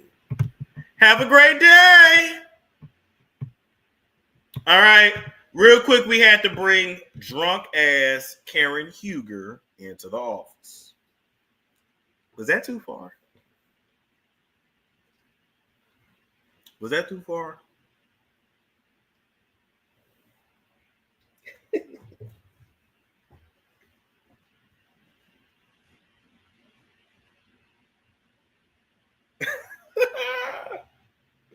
Anyway, we got to bring drunk ass Karen Huger into the office. Basically, hey, they brought you into my office for getting a DUI, being a drunk driver. We already talked about all that. But you officially quit, resigned, or got fired from the Real Housewives of Potomac, and you were so scary and didn't want to face your demons and face the music yourself after talking shit and pretending to be the grand dame for 8 years on television, that you ran your ass to rehab like Amy Winehouse instead of facing the music and facing what you did. You are a drunk, period. I'm being told that that's not your first DUI. You've had about 3 or 4 DUIs. I don't know if that's true. I don't feel like digging into your background to figure it out because I really don't care, because I have no sympathy for a drunk driver. You got too much motherfucking money. You live in one of the richest counties in Maryland, right? Potomac County, or is that Prince George's County? Or y'all let me know, people that's from the Northeast. You in one of the richest zip codes in the world, allegedly, unless your ass live over there in Baltimore like broke ass Robin. Anyway, you and your wigs live all up and through Potomac, and you got money to pay $10 and $15 and $20,000 a month for a mortgage. When you can in a mansion where you can only shit in one bathroom at a time, but you ain't got no money for Uber. You ain't got no money for Uber Black if you just feel uncomfortable. And last but not least, bitch, you can hire a personal driver. There's absolutely no reason to be that fucking drunk behind the wheel. I have no sympathy for it. Montgomery County, thank you. I have no sympathy for it. So now you about to lose everything, and it's looking like you're facing a year in prison. I hope you get it. I hope they send you to prison for a year, and that when you take your mug shot, they take that wig off. Like Candace was low-key trying to take that wig off at that park on season 3 of Potomac. Don't think we fucking forgot. You was so damn drunk. You was in that police station talking about you Thomas Jefferson's concubine and whatever nasty ghetto gagging ass fantasy you really got. What's the truth? Was you out really getting dick because Ray Dick don't work no more? He old, his bug out ass don't care. So was you really out getting some dick from Mr. Blue Eyes or something? You got a little too wasted, and instead of you staying where you was at, you got on your bald-headed whole shit and tried to drive back home and ran all up and through them people's yard. I hope you serve time so you never do this shit again. And let me say something else to you, Karen or Kern, because this was definitely Kern. I'm sick of your ass using your parents' death as a reason for you drinking. You an old woman. Parents die. Your parents lived a full life. They died in their 80s? 80s and 90s. When nothing about their death, no surprise. This is no disrespect to your parents. May they rest in peace. I'm not saying it still ain't pain, no matter how old you is, but I'm not finna look at an elderly person that got even more elderlier parents who died natural causes that's around her talking about that's why she driving drunk. Bitch, people lose relatives, children, people lose people in their life every motherfucking day. It don't make them get behind the wheel and drive drunk. You went behind the wheel and drove drunk because you feel like you can, because you feel like you privileged, because your motherfucking name is Karen and you acting like one. That's why I don't give a fuck about your parents dying, and stop all that goddamn crying. Ain't nothing wrong with you. Your parents up in heaven talking about, damn, why she blaming that on us? And hell, you grew up on a farm. You grew up on a damn tractor trailer. You used to work at Burger King. You know better than this shit. You had no excuse. You're too old to be acting like this. And instead of you out there chasing dick, you need to be at home nursing your old man. You wanted to marry a man that was 20 years older than you? This is when it's time for you to put in your dues at the end of his life. Because shit, he was damn near the age of your parents, to be honest. True T. He got 1 foot in the grave and 1 foot out. But you got with him because he had money. So now put in your time. You don't want to be no hospice nurse. It's time for you to be a hospice nurse. Period. And admit you're a fucking alcoholic. And you've been one. You didn't just become one because your mama and daddy died of old age.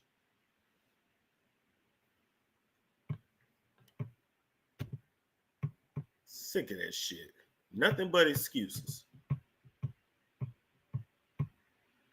Then checking a rehab. Oh, man, I'm checking a rehab. You should have been in rehab, Amy Winehouse. You should have been there. All right. Next, we got to bring J-Lo into the office.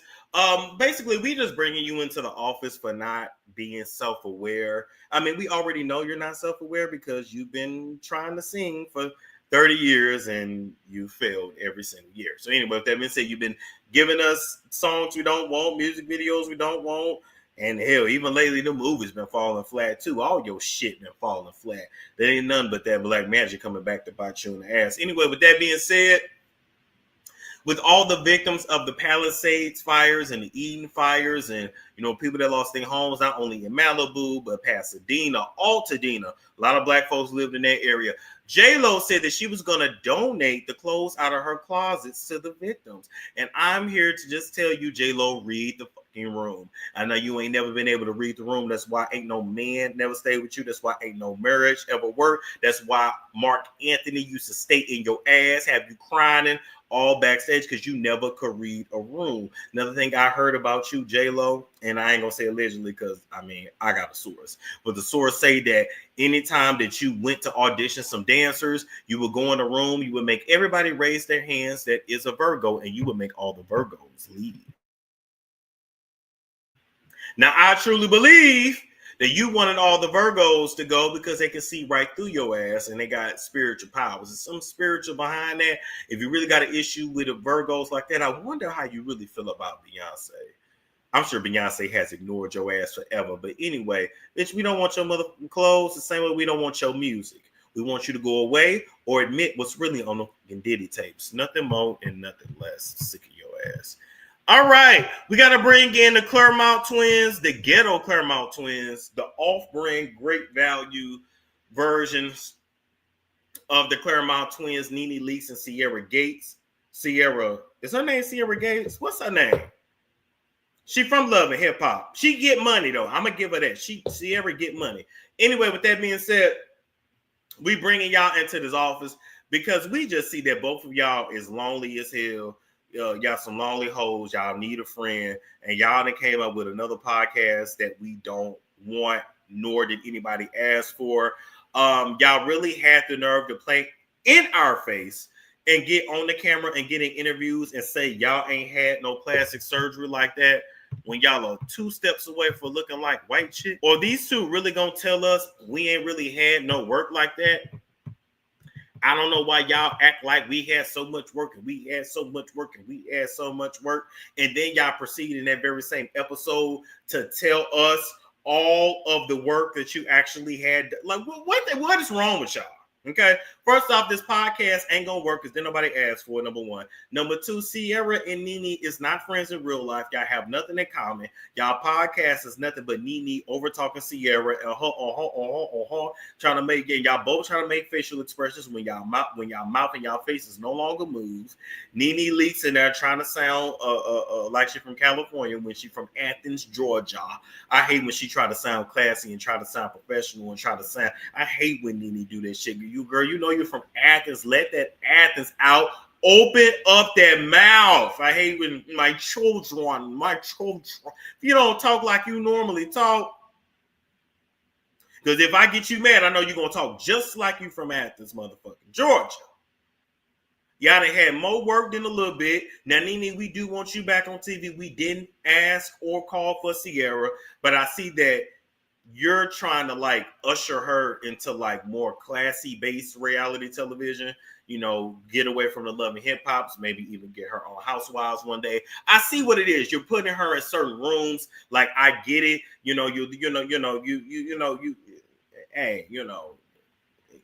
Hey, it is what it is. I guess you're looking for another Cynthia, I guess, but she is, well, hell, neither one of y'all holds no damn Cynthia Bailey. Anyway, with that being said, we want Nene and Nene by herself. We didn't ask for Sierra. I don't believe that this podcast is going to go anywhere. I just really don't care. But it's looking like Nene going to come back to Bravo. You know, she's doing a little shit for NBC here and there. So I'm happy for Nene. I want Nene. I want more Nene. Y'all could have just gave me a podcast with Nene reacting to shit. That would have been perfectly fine. I hate that Nene's so fucking old school and don't understand social media, because she literally could make her own bag by just setting up her phone in her closet, you know, with her dirty diapers in the back and just going in and doing her thing. But whatever, you know, but I am going to say this, Nene, when you come back to Real Housewives, if you are not going to tell the truth, okay? You know, talk about your son that's on drugs running around Atlanta. He lost that house, you got him. He lost that truck, you got him. Talk about how you making and creating and all these fake LLCs to put money in, but you don't really own nothing in Atlanta except your condo in downtown Atlanta. Like, talk about what's really going on in your life, your siblings that really don't fuck with you like that, and bring Greg kids around that really don't with you like that. Like, bring the real. I want you to claim all your grandkids as well. Okay. I want a scene with you and Simone on Housewives. I want the real. That is how you really get back on television. That's really why you fizzled out and why you ended up crashing out, because you stopped being real. It is what it is, what it is. Okay. But I don't know what in the fuck see everything she doing, but we didn't call for you. We didn't call for this podcast. And I give it about 3 months for they fall out. That's it. That's all. All right. Last but not least, we got to talk about the Obamas. Now, these are all rumors. This is all allegedly. Yes, you do got a new grandbaby.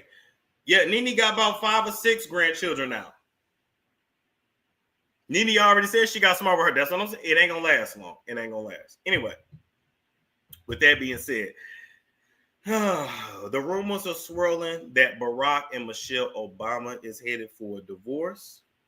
The rumors are also out there that Obama is messing around with Jennifer Aniston. I don't know if I believe that. But what I will tell you is that even though a lot of y'all have big upped it Barack as this, you know, the strong black man, this is a man that allegedly used to do crack or coke, one of them. This is a man that used to allegedly mess around with gay male prostitutes in Chicago. Like, go watch them Tucker Carlson interviews. This is a man who we know for a fact his first love was Japanese, and he wanted to marry a Japanese woman, but she told him no. And then he looked for a black woman after that because he had political aspirations. The same way Dr. Martin Luther King Jr.'s first love was a white woman. And then his daddy said no. And then his daddy picked another woman for Martin, even before Coretta came around. So y'all got to know the real. So even though it sounds absolutely crazy that these two might divorce and this and that, this was never his first love. This was who was good for him if he had political aspirations. In addition to all of that, they've been married over 30 years. Michelle done already said she hated him for about 10 of those years. And that was when, like, their kids were little, when he was living his life and she couldn't do nothing. Let me also hip y'all to this too. Michelle gave up her career, gave up her aspirations to push Obama to what he was going to be. to end up becoming president. Okay. Whenever you get with somebody, you got to know what kind of person you're getting with. Michelle Obama, well, I forgot what her maiden name is. I think Robinson. But Michelle was never no stay-at-home soccer mom. I'm going to go to the PTA meetings.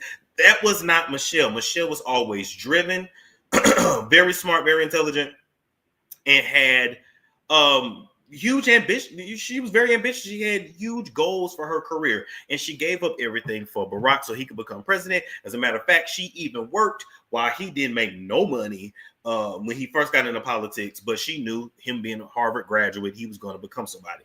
I say all of that to say, if it's actually over and if they're actually ever going to divorce or separate or whatever, it ain't even no bad blood between them. Michelle is just ready to do her. The kids are grown. He is out of the White House. Michelle sacrificed everything for him, and so now it's her turn. This is all this shit is. She didn't come to Obama to Trump's inauguration. You know, she left Obama there by himself. That's really not a good look. So that even tells me that something is going on. I don't know if they actually separated or gonna get a divorce, but something happened. She's over it. She's over the shit. She's done making sacrifices. She's done dealing with people that she really don't want to deal with. She's done doing what she don't want to do. She's done having people criticize her and talk about her and this, that, and the third. Michelle is ready to live her life. That's it. If it's over, it's truly just run its course. I don't think it makes him a bad person. I don't think it makes her a bad person. She just ready to do her. And was he probably having dinner with a white woman? Probably. Hell, he wanted to marry a Japanese woman. So y'all think a white woman is that far-fetched? It is what it is. It is what it is. Shit happens. Hell, even Kamala is talking about leaving her husband. Kamala then took a job in New York. Her husband went back to Cali. You know, or maybe it was the opposite way. But you get my point. These people don't be together for real like that. This stuff is a business. Marriage is a business. And when you go in certain fields, when you go into corporate politics, that, you gotta have a spouse, and you gotta do this and you gotta do that. These people didn't put in their dues, and now they ready to be happy. I told y'all before, you don't get married to be happy. Marriage is for business. Whether that's the business of children, the business of creating a family, that's what marriage is for shared goals. But if you want to be happy, you got to go find your happiness on your own. That don't mean you got to get a divorce, but that just means nobody in this world can make you happy. You have to find your own happiness. So she's ready to do her and find herself. He's at the age where he's slowing down, and then women at this age get their second wind.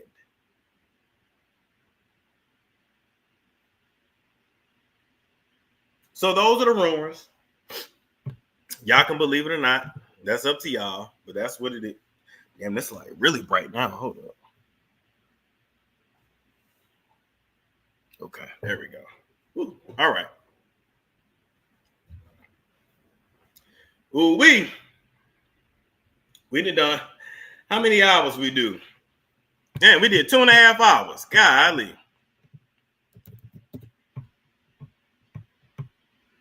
Golly. Let me look on the back end. We done 2 hours.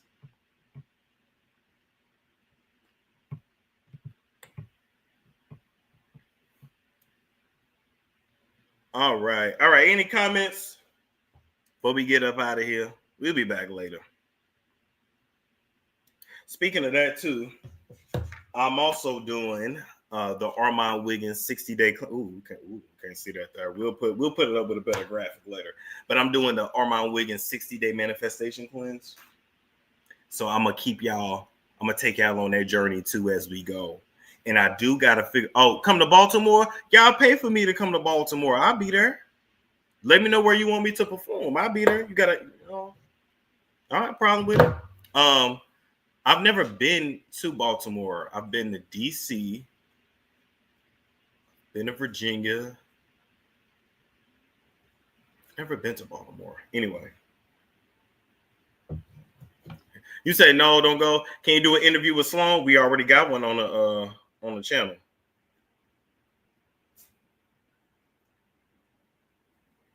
Yeah, we got an interview with Sloan. Another one, I can reach out, I can reach out again, though. Go Commanders, he was playing it. Lotus Flower says, Storm, I'm proud of you. Thank you so much. Thank you, Storm, for a great show. Yeah, I mean, I was gone for a while, so we definitely had to. We'd have had to come back. Let's see. Do one about JB. Talking about Justin Bieber. We talked about Justin Bieber.